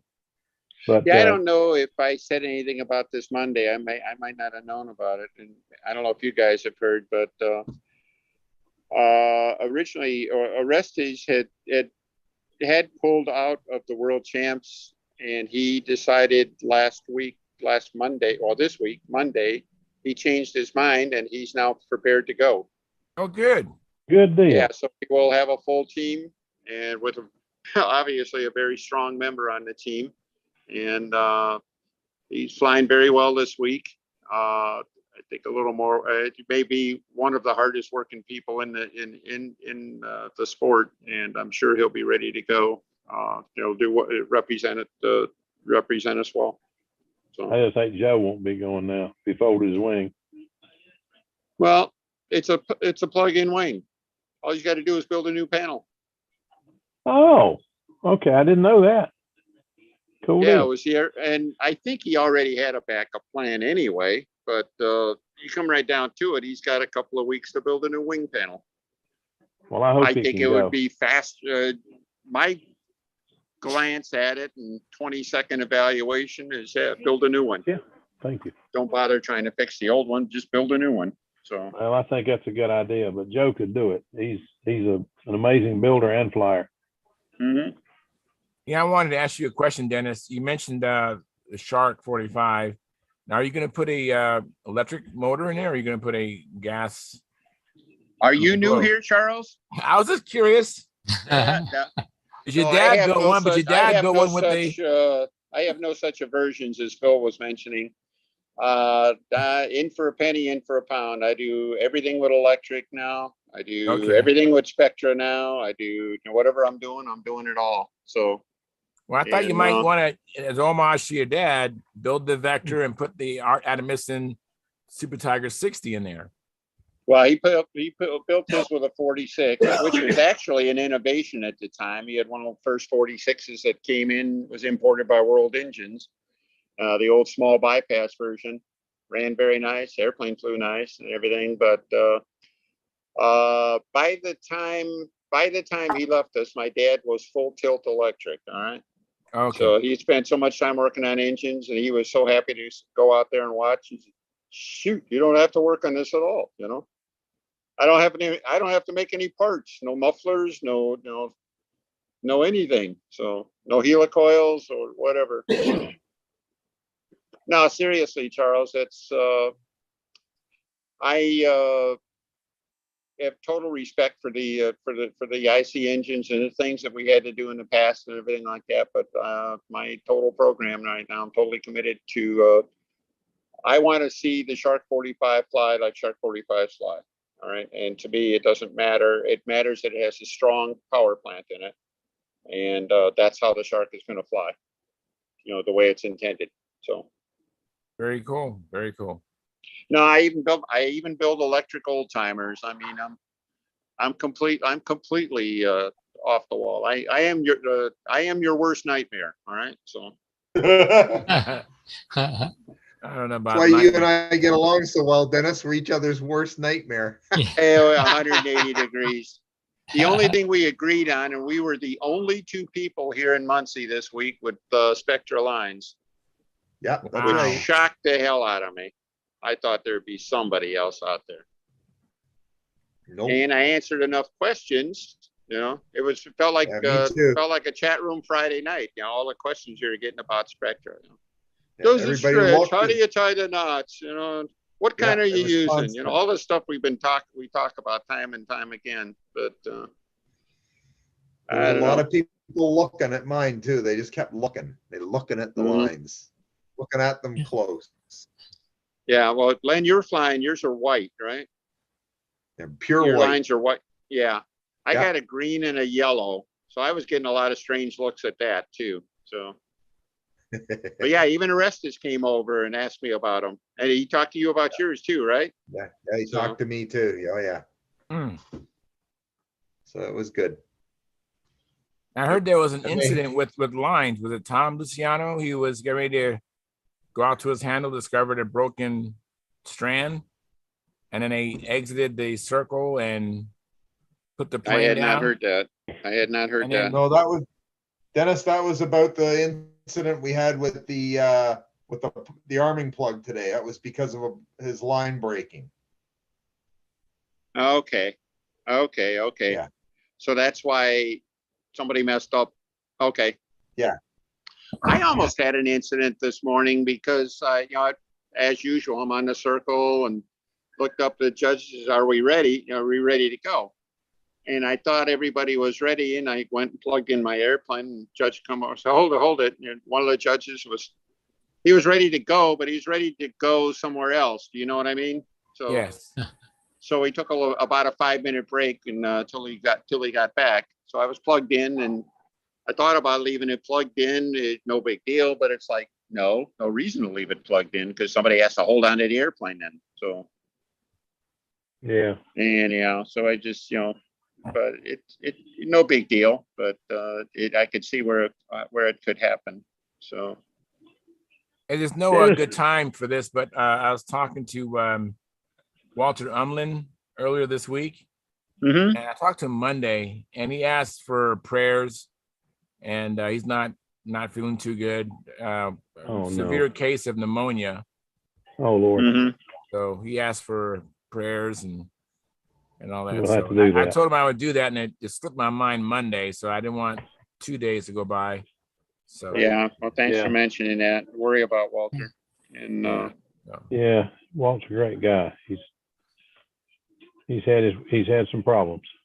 He mhm. Great hasn't guy. had good health for a while. That's for sure. No, he's a fighter though. Yeah, mhm. yeah. I hope he can make it. Anyway, I was going to call him myself, and I have not gotten around to it. But this week's been a blur.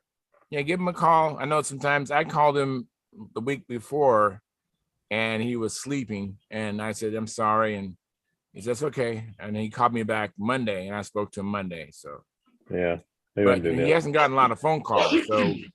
So don't hesitate to call him. I think he would appreciate it, even if he can't talk long. Okay. I'll give him a call in if he knowing if he needs to talk to somebody. I'll give him a call. I'm a good That's it. talker. It's my favorite pastime when I'm driving home from Muncie. It's about an hour and a half drive. I get on a phone call with somebody. Oh. So Hour and a half drive, 10 hours. It's 10 hours Yeah. for me. Yeah. That's the reason I'm Well, not there that's this it. year. I just couldn't fight it this year. No, well, the reason I I'd didn't be go this afraid. year. I'd be afraid to call you with only an hour and a half to talk, Phil. Let's let it go with that. I tell you what, the only reason I'm not in Muncie this year is because that new shop in the backyard. Yeah. That took all my free cash for a while. Yeah.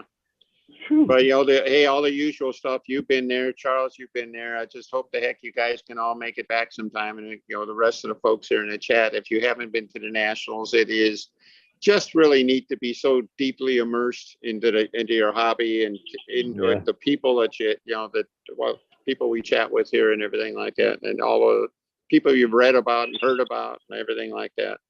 Yeah, And to find out that they're as personable as they are is amazing. Yeah, and then to take a little trip over to the museum, get some background and stuff, some wonderful stuff to see there, and it's just a positive, it's just a positive thing to be able to do all these things. So For sure. Mhm. I've had a great week. It's been awesome. I bet you have. yeah, Bet you have. You know, Oh, on I that, got a question. Oh, sorry. Go ahead, Gary. you know, on that sphere we was looking at for stunt pattern, you know. Oh yeah, yeah, with Oh, yeah. Keith Well, Russell. I noticed on one that was doing a vertical 8, the bottom one was bigger, and actually the top one looked smaller by the Sparky's camera, the way it Right. got in there. So Right. you could really tell it might not be there for him who's flying it, but at that Well- angle, it actually appeared smaller, the top one Mhm. than the bottom Right. one. Well, That's because of the hemisphere, and that was the Yeah, judge's view. With the judge's view, you know, that's what happens to the top lid because of the hemisphere. a Yeah. lot of Makes it it is look over smaller. you is the problem, and it's just a flat plane, so it looks like, you know, from the outside it kind of looks egged, but or it's not egged. I don't know. Anyway, it doesn't look right, but when you're there and you get close to it where you can really see it, it's round. They're flying great.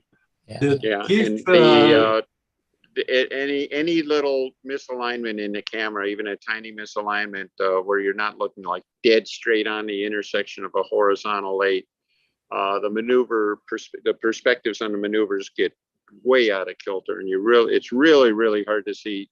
It's really hard to judge a pattern on a video. About all you can see is, did it hit the same vertical points or the same horizontal Yeah. points or something? Right. You really can't see the shapes very well. So Yeah, that's true.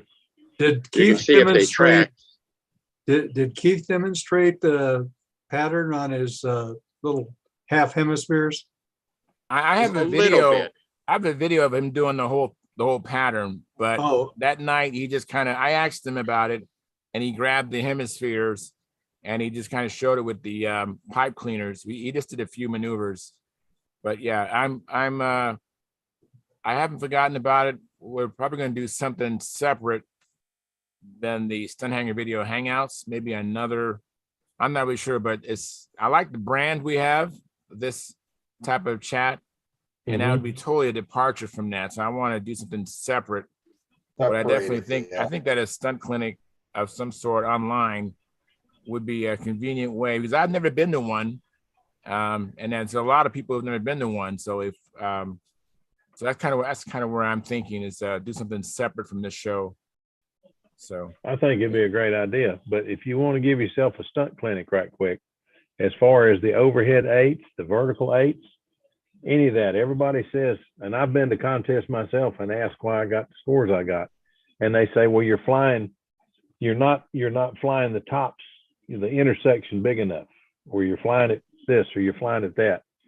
So I gave the perspective that Big Art showed me. Big Art pulled 2 quarters out of his pocket. He put them together and he says, that's what the intersection is supposed to look like. And I looked at those 2 quarters and they don't have no flat in them.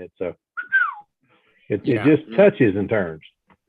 And when Big Art said something, I paid attention. right. Well, and exactly the same thing happens, and the same problem happens in the horizontal round 8. Everybody, yeah. you get, and in a lot of cases, people have to make the same mistake just entering a round loop. They come into it and they kind of ease into it. That's not the way it's supposed to be. It's actually supposed to be a fairly abrupt, dead level to, oh my God, now I'm turning this, this circle. Yeah. And it has to be an abrupt change, Yeah. If you're easing into it and the radius is changing, it's bad. It's wrong. So that's it. Go ahead, Gary. I was saying, was a 4-leaf clover, is it the hardest maneuver that you guys No. had to make? No? No. Huh. Okay. No. I In think my opinion, the hourglass is the hardest, because that's the hardest one for me to fix. If I start it wrong, it's just you just screwed the pooch. That's the one. Where some other maneuvers, if I make a mistake, I can maybe help it and fix it a little bit. But the hourglass, it just seems like if you start it wrong, it's hard to save. Okay. I've lost more Gary, I don't airplanes think on there's an hourglass answer to than that. all the rest of them put together. For me, it's a reverse wing over. Yeah, I agree with you there. If you do it Yeah, I right, don't think there's an answer, Gary. I think everybody has a maneuver that they find for them is the hardest maneuver. Yeah, I we're don't all think different. there's one that's the hardest maneuver. overhead 8 kills me. and I haven't figured out.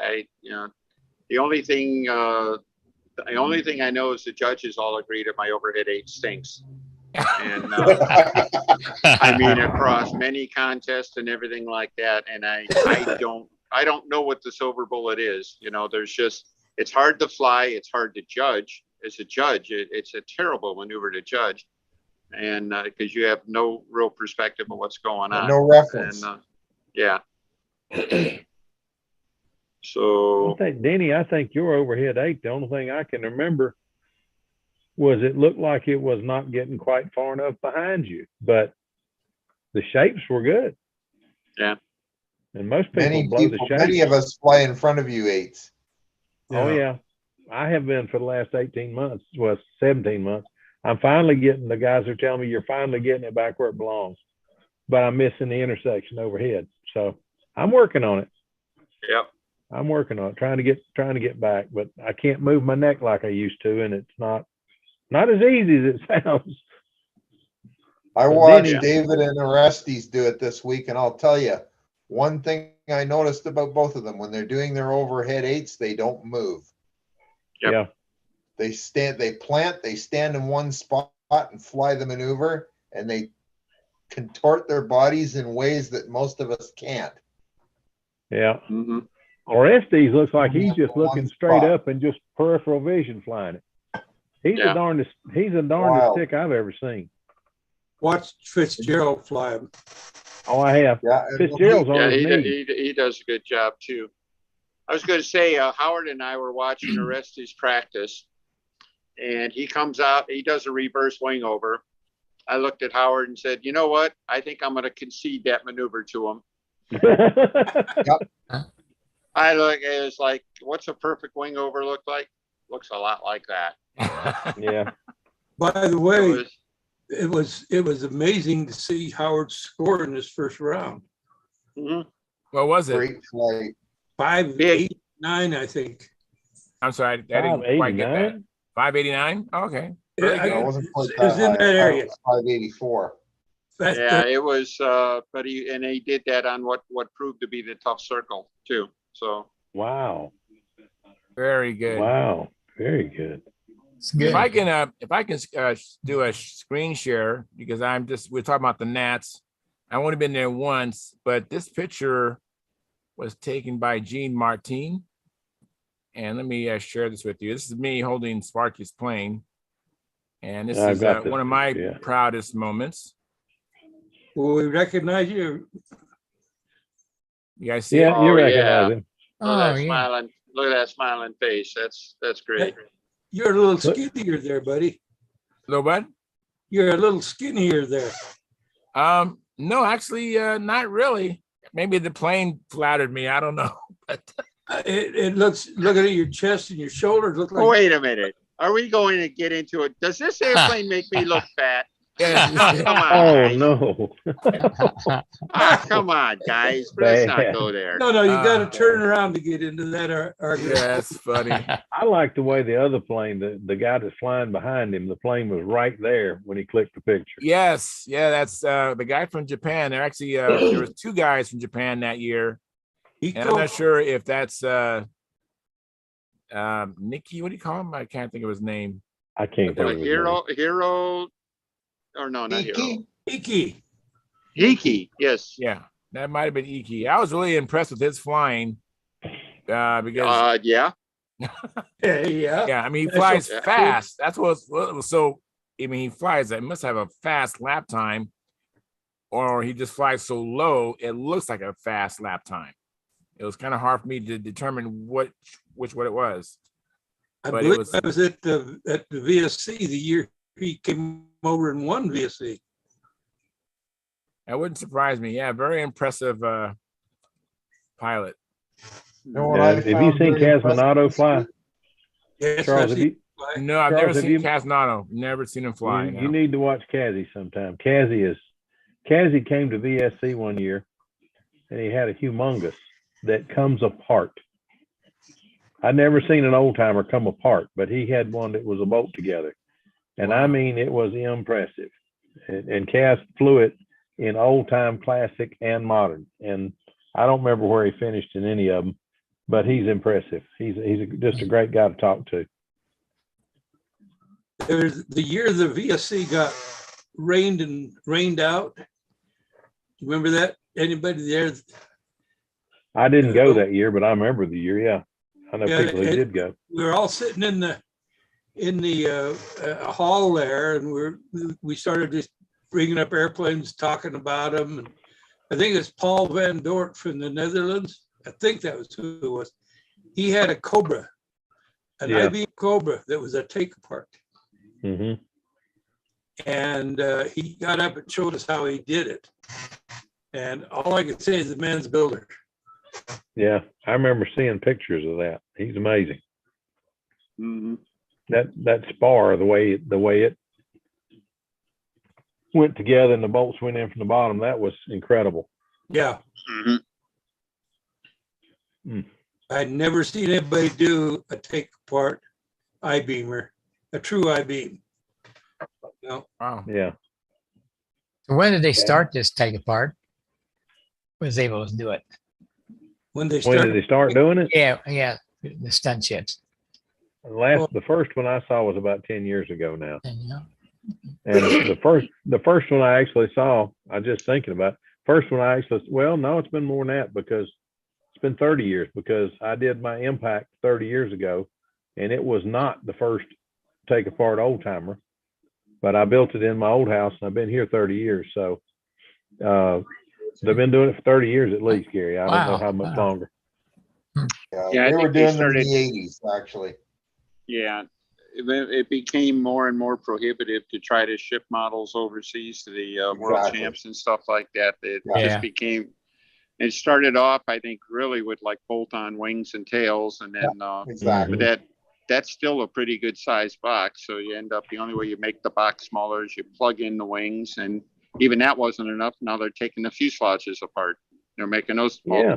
multi-piece. Come- Yeah, two-piece Come fuselage to think too, about yeah. it, I just told you a while ago, the Shark, he built a Shark that the wings about halfway Yeah, out plug. unbolted. Yeah. Yeah. So He did that's it. even- He did one. This first one he did just the outboard panel, and then later on he did one with the outboard and the inboard panel, unbolted. But the rest of the airplane was one piece. So the rest of the airplane was basically a nobler size airplane. When you cut off the wingtips. Yeah, right.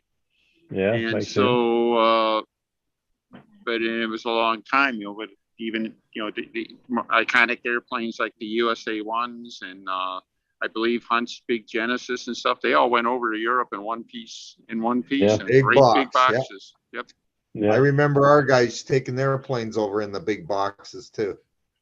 Yeah, I remember Fred Collier back in would have been about 1980 built his first take apart Snowbird, and he had reduced the span, and he had bolted on the wing and tail, and I thought it was just it was like Twilight Zone kind of stuff, and put it all And it back worked. together, and took him a couple of tries to get it to where he was happy with it, but he obviously doing he was doing a darn good job with it, and basically his system is what I copied on mine, that I have a bolt-on wing and tail.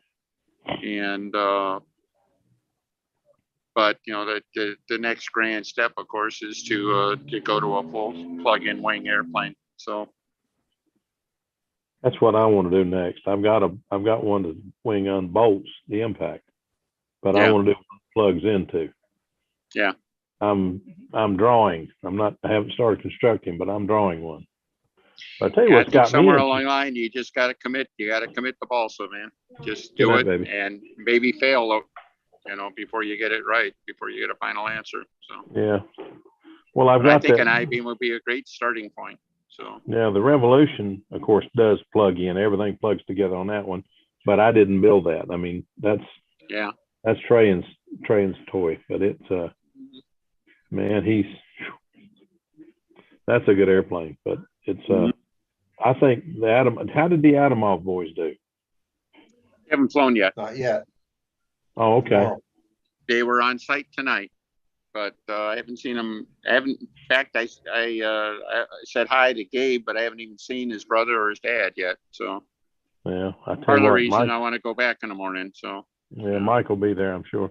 Those guys just amaze me. I'd Mhm. love to see that new airplane fly, and I'm sure he's going to be flying the new one, Yep. full-bodied airplane. I don't know if Gabe will have his. I mean, I think Gabe's got the first one, but anyway, I don't Yeah, know I if don't- they'll I have don't two think of them or not. Luca. I'd be surprised if Luca had one, but so soon after Brodak. I mean, Gabe had just finished it before Brodak and was still trimming and stuff. But I'm sure he'll be past all that.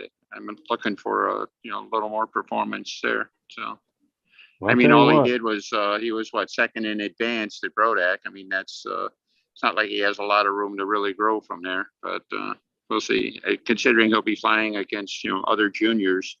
Yeah. Did you get Yeah. that? yeah, yeah. So In 5 years, we're all in a heap of trouble, Captain. I don't know. I think we're in trouble already. Well, yeah. I'm Yeah. trying to give us a little hope here, Dennis. That's it. Our only hope is he discovers girls and hot cars, baby. Otherwise, I we're in mean that. trouble. I mean that. Around here, the hot cars are Honda. The kids are discovering Honda Accords with loud mufflers. We call them fart cans. And golly, I'm telling you, I went to an autocross and the kid looked at an AC Cobra kit car, and it's sitting there with a 427 small block in it, rumbling and stumbling and just really sounding good. And the kid looked at that car and he says, "Listen to that thing. That ain't gonna do nothing. Look at this. It's gonna blow the doors off." And he points to an Accord 4-door. I said, "You really think that's gonna outrun that?" He said, "Yeah." I said, "Well, he's getting ready to run the Cobra. Watch and learn." And he went out and ran fastest time of day, and it stood up. I said, "That was a 60s race car that they built and reworked for the street. That is a family grocery getter with a loud muffler." I rest Any my questions? Yeah. case. Yeah, really. And it just tore me up that this kid thought that was a better car than that. He ain't got but 2 seats. He don't even have a top on it.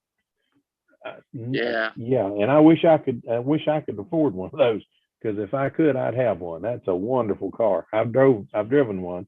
In fact, actually, I got to drive that one later. The guy that owns it walked up to me and said, "Aren't you?" And I said, "Yes." So didn't you used to drive it? And yes. And he says, "Would you drive my car one time, see what you can do with it?" I didn't want to push his car. I didn't want to take a chance on tearing it up, but I drove it hard and I had fun with it. And his time still beat me. He beat me by a quarter of a second, but he beat me. But I have a question for you, Phil. Have you tried those Master Air Screw 3-bladed props yet? No, I haven't. I've got one cleaned up and ready. I'm cutting a spinner for it. And the reason I was upstairs as early as I got myself so disgusted. I was cutting. You know how when the propeller is, instead of being a forward one, it's a tractor.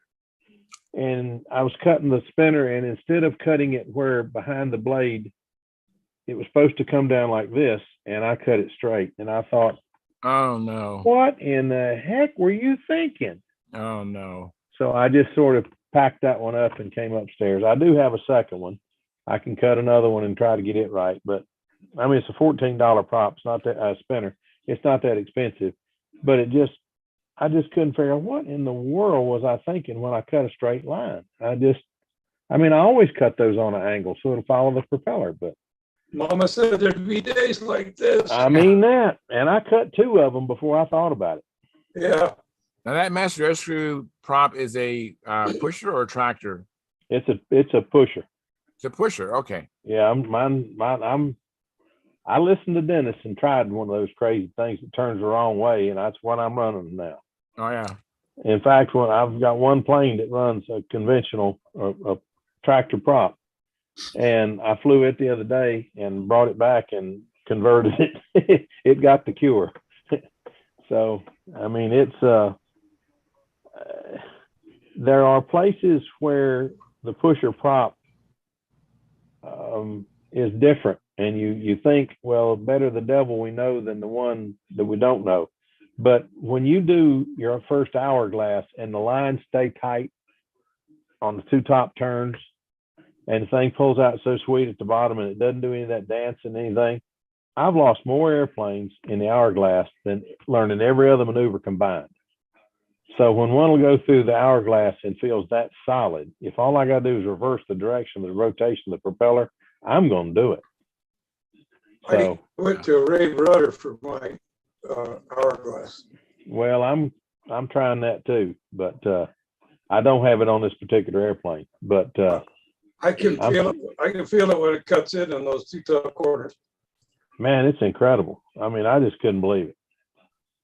That just blew my doggone mind. The only place that it Hey, really Phil? hurts me. Yeah. Go ahead. I'm not. I got a question for you on propeller. Okay, sorry, let John John. finish. Let John finish, and I'll get you. What you got, John? Go ahead, John. I said I'm not a huge Yeah, fan no of problem. the prop. Just because, like you said, it's better the devil I know than the one I don't. Well, And you know, I've been. is you know, I like to use down thrust to help. Yeah. I believe it helps me with hunting. But when you build one with down thrust, you put a pusher prop on it. Then you got to have up thrust, and you're just accenting the prop. Well, I had to move. It's not just change the prop. I had to take it from down thrust to slide up thrust. Yeah. But you know, mine in the electric planes, that's done with washers and just tilting the motors anyway. Yeah. Then just I took a piece of wood and put behind the spinner and cleared all that up. I can't stand to have a big gap behind my spinner. That drives me nuts. I just can't do it. So I've got planes that have a black ring around them. Everybody, why you got a black ring? Don't ask. Just don't ask. But that's the reason. I just cleaned up the back of the spinner. But what was your question, Lynn? Lynn? Oh, what I was going to ask you is at one point you mentioned to me that you had a prop for that PA-75. Well, I thought I did. Did you still have that prop? I don't know. I'm sorry? If I do, I'll send it to you. If I find it, I'll send it to you. I'm supposed to have it, but yeah, I mean, I don't mind paying you for it, but I just no. If I thought you said you had a prop for it. If I find it, it's yours. But there are. How do I say this? Okay, where I that's don't. cool. The only way I know to say it is some things have disappeared out of my shop. I no longer have people come over and come through my shop because I've lost an Air Tiger. I lost an Air Tiger 36. I lost that propeller. I lost a couple of other propellers, and I just don't have people in my shop anymore. Yeah, I understand. It may just be misplaced. It may be misplaced because my shop is a wreck. But yeah, if you find it, let me know. I'd gladly pay for it. You know, it's no, not a you problem. won't. If I find it, it's yours. Okay, sounds good, Phil. It's one I got from. It's one I got from the guy that took the pictures. I know him well, and I'm having one of those days. Oh, Elwin Odd? No, the guy from he's from Florida, and he's a heck of a pilot himself. But he's Gene Martin. Gene Martin. Gene Martin. Okay. I know him best he's one of the best finishers that I know. Gene does some beautiful paint schemes. Okay. Flying, I've never really seen Gene fly that much. He always flies. He flies and I fly at the same time usually at Huntersville, and that's really the only place I get to fly with Gene. But man, he does some beautiful paint jobs. You ever seen his shop? Do what? You ever seen his shop? I've seen pictures of it. I've never been down there. It's interesting. At least when I was there, this is about probably 10, 12, 13 years ago. He has a big 2-car garage, a 3-car garage, actually. One whole bay in that garage is walled off, and that's his shop. That sounds like Gino. I have 2 of the mufflers that he used to make when he was a high school shop teacher. You know that. Right. But I met the guy at a contest, and he said, I had the muffler on my plane. He says, "Hey, I know that muffler." I said, "You do?" I said, "It's a Martin." He said, "Yeah, well, it was sold as a Martin, but he said he made those, he sold those when I was in his shop class. I made those." I said, "Well, okay. But it's made just like a big arc. It's a tube, and then it's got a front and the back that are pressed in with O-rings, and then the whatever motor you put it on, the adapter is welded on it and welded in. Whoever did it did a heck of a job of welding, though. It's a beautiful weld job. I got a grandson who's a welder, and I know a pretty weld job when I see one. This is a pretty weld job. But anyway, You gotta take off, Jerry. Yeah, We're gonna end the stream in like 9 minutes, anyways. But yeah, well, thank you for coming in, I'm Jerry. gonna pass out real soon here. So All right, well, thank you Good very night, much. I all. know that there are some guys that are tired. I can see Dennis is tired, and yeah, I'm about ready Lynn might be a to little bit check out tired too. too. But I we got to can go end it. check. We can end it early too. It doesn't have to be at straight up 9 o'clock for me. Go 9 o'clock. What the heck? everybody have a good weekend. All right, thank you, Yeah. Jerry. Thanks for coming in. I'm going. flying I'm tomorrow. going. It'll be 3 days in a row. Yeah, go for 3. Oh. Got a new personal best. Go Yeah, for it 3 right. days in a row. I'm jealous. Kenny, I'm I going got in a question for you. Have you Yeah. heard anything of Mike and his son? Mike Lotke? Yeah, we saw them a couple of times off and on during the week. They've been flying combat all week. And Sam's going to be flying stunt tomorrow, so we'll get a chance to see him again. Say hello to him for me, will you? Absolutely. Yeah, me me too. I told him we were coming into the chat tonight. I thought he might join us, but obviously he hasn't. So, Yeah. I'm sure we'll see him Monday. So, Hey, Len. Len, Yes. have you been talking to Brad? Have I which?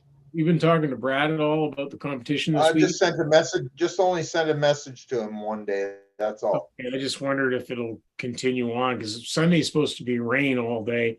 Tomorrow's not supposed to be the greatest. I didn't know if they canceled it or not. I'll email them or something and You find mean out. the contest? Yeah, Okay, I you haven't mean heard. here? in Dresden, Oh. Ontario. Okay, The one in okay. Dresden. So Back I, home. Okay. The following I might- weekend, yeah. I want to It's see. not this weekend, Stuart. It's not this weekend, right? It's the following weekend. Oh, it's next. Okay. All right. Yeah, That's 'cause fine. then. we're not leaving till tomorrow. We wouldn't be there. It's the following weekend. Okay. I didn't know that. I was thinking it was this weekend. So No, Okay. it's the next weekend. that's fine. Okay. Good. Lynn, did you get your oh gosh, the bear? Did you get it running yet? It's running beautifully. I've been running it all week. Oh, you have I fun. had two really good flights. I had 2 really good flights on Thursday. What was wrong? Bigger pipe? No pipe. I'm running it with a header muffler. Okay. Oh, okay. I think the pipe I had was too restrictive. I think that's the problem I've been having. That's keeping it short and sweet. Yeah. Okay. Well, if it's not got big enough holes in it, or it's too restrictive, that would explain it blowing it off. And with a 76, yeah, It also 76. in the high temperatures. yeah, that could. Yeah, I'm that only could running cause a problems. Rojet 61, but even still. Well, even a 61, if you got a pipe set up for a 40, that could be a problem. Yeah, because I just couldn't get the motor not to overheat. So I finally, last Wednesday, I just gave up. I pulled the pipe out of it, stuck the header muffler on it, went out and had 3 really good flights at the field before we left for the Nats. And I said, this is going to work. And it has. It's worked great. Let's just say it sounds like a bear. All right. So, That's You said neat. it growls? That's neat. That's neat. Oh, that's the plane you're flying? That's the plane I'm flying. Oh, cool. Very Yeah, I neat. flew it on Very- Wednesday and Thursday, and then flew warm up for the judges this morning with it. Oh my. Oh my, that's pretty good. It's Lynn, been what, good. It's been a what- great week. what row was you in for the judging? 14. I That plane scored only got a 14. points. 14 points. Boy, they must have been judging tight this year. But Well, now I gotta wasn't- quit. I gotta quit My razzing finishes Sparky. aren't perfect. I gotta quit razzing Sparky now. My razz to Sparky's always been put an extra coat of clear on that thing, buff it out good, and you'll win. Now This he plane did was with a beautiful. 2-year-old airplane. Oh well, No, I think it's older than 2 years. I think it's 7 I think years. it is too, because I Yeah, saw it 2 years it's ago older at, than two. Triple Tree. It was a I've beautiful held that plane, plane. though. That's a pretty airplane though. You should but have it seen is a 2-year-old original. airplane, at least. You see, should have seen the original. It had 7 different tones of a maroon plum type color on it. Well, But there this was has all got these 3 or different 4. shades. Beautiful. Yeah, this one's That got several airplane's at different. least 5 years old. It is. Wow. Yeah. It- Yeah, it- I heard Sparky say it's 7 years old. yeah, because in 2014, he won the Pilot's Choice Award in Brodax with it. Oh, okay. Okay. I and in wonder why he waited so 2000 long to take it to the Nationals. And he didn't like how it flew because actually, when I was going to the Nats in That's right. 2019, I ended up flying his Junar, but he Yeah. actually had extended to me the opportunity to fly that Monado. And then after I arrived there on the way to the Nats, he said, "You know what? You can fly the Junar." And he at that time he had his high roller. Yeah. And so that's how I got a chance to fly the Junar, but I was supposed to fly the Monado. Yeah, that Monado's pretty. I saw it at Triple Tree, and it really is pretty. It He did a is. nice job on it. I've seen it in person, that close. It is a pretty Yeah. plane. Now, Yeah. Phil, we got a new agenda with Sparky. You got to convince him that it's possible to fly a 60 or 62 ounce airplane. All right. It doesn't have to be 58 I'm in, ounces. brother. Yeah. I'm in. I'm in. And I don't know. That's going to be a tough. That's going to be as tough a battle as it is for me to convince Len to buy electric. All right. So Well, I tell you what, you got me on the electric, and now I can't. I've already Nah. started building the power system for the Shark. The Shark wings built, the tail's built, the fuselage is cut out, and it's already everything's cut out, and the motor is sitting in the crutch. It's built. If I hadn't already bought that motor, and it weren't already sitting in the crutch, the Humbler would be electric. I'm telling you. yeah. But Well, since a couple of things have happened. First off, Len got his he got all his engine woes fixed since Brodak. He was maybe weakening there. He got all his engine woes fixed, and then the real deal breaker was when he here got it that comes. new tote box. All right, he's got that little flight box, that little tote box. He's got. Oh yeah. Perfect tote. Yeah, with that, there is no chance he's ever There's going to build an no electric airplane now. I have a story about that little tote box. This morning I go to the line and I'm going to fly in front of 8 judges for one flight for the warm up. Yeah. Flip the propeller. I put the fuel in. I'm getting ready to go. I flip the prop for the first time and it comes loose. Boom. The spinner goes loose. Everything goes loose. But the good news was I had that sweet little box there with all the tools I needed to fix it up in about 10 seconds. I looked like I really had it together. Yeah. All right. Very good. I looked like a real pro this morning because I had that little box there. Otherwise, I might have had to say, "Oh, I'm gonna have to go to the car and get the wrench and stuff." Nope, Yeah. I had everything I needed right there. I was is ready to nice. rock. The only time I was asked to warm up the judges, I was sitting there and I flipped the motor, and I'm sitting there flipping the motor, and I always flip it 8 times forward. I flip it twice backwards.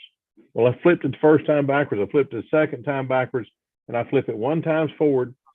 Then I put the battery on it, and I signaled the judges. I flipped it forward, and it started. The judges turned around, just all 4 of them turned around. You're supposed to signal before yes.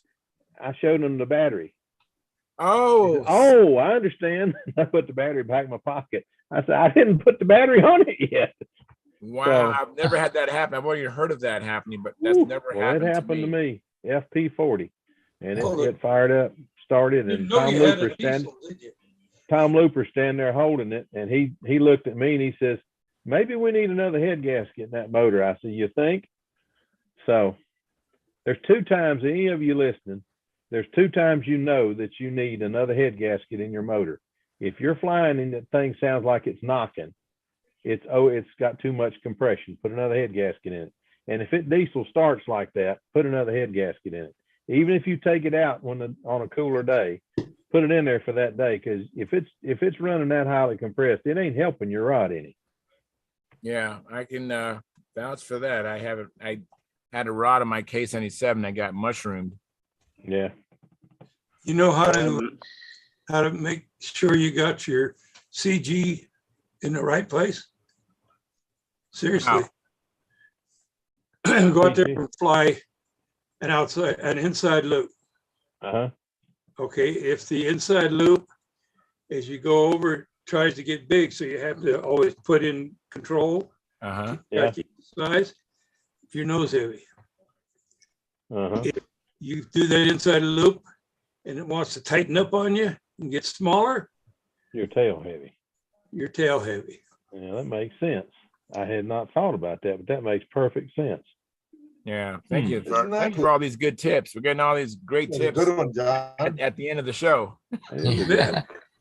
You know, I will meet you guys in the garage. I'm going to end the stream and we'll have the after party. And but right. we've had a good show. Thank you for coming in, everybody, but particularly guys at the Nats, Dennis and Lynn. I know tomorrow morning is going to come soon enough. And I appreciate, Yeah, I think I'm gonna head out. I wasn't expecting Midnight. anybody to come in. So thank you very much. And Dennis, have I'm a great- afraid I'm have a going to safe bail trip out home. before the after party too. no So problem. everybody- I understand you got to Yeah. get up early. Thank you very much Yeah. for coming in. You Appreciate it, and Lynn, guys. be careful on your Okay, trip guys. home. Have a great one. And like I say, Will if you do. see the Adamov guys, all three of them, any of them, tell them we said Yep. hey and good luck.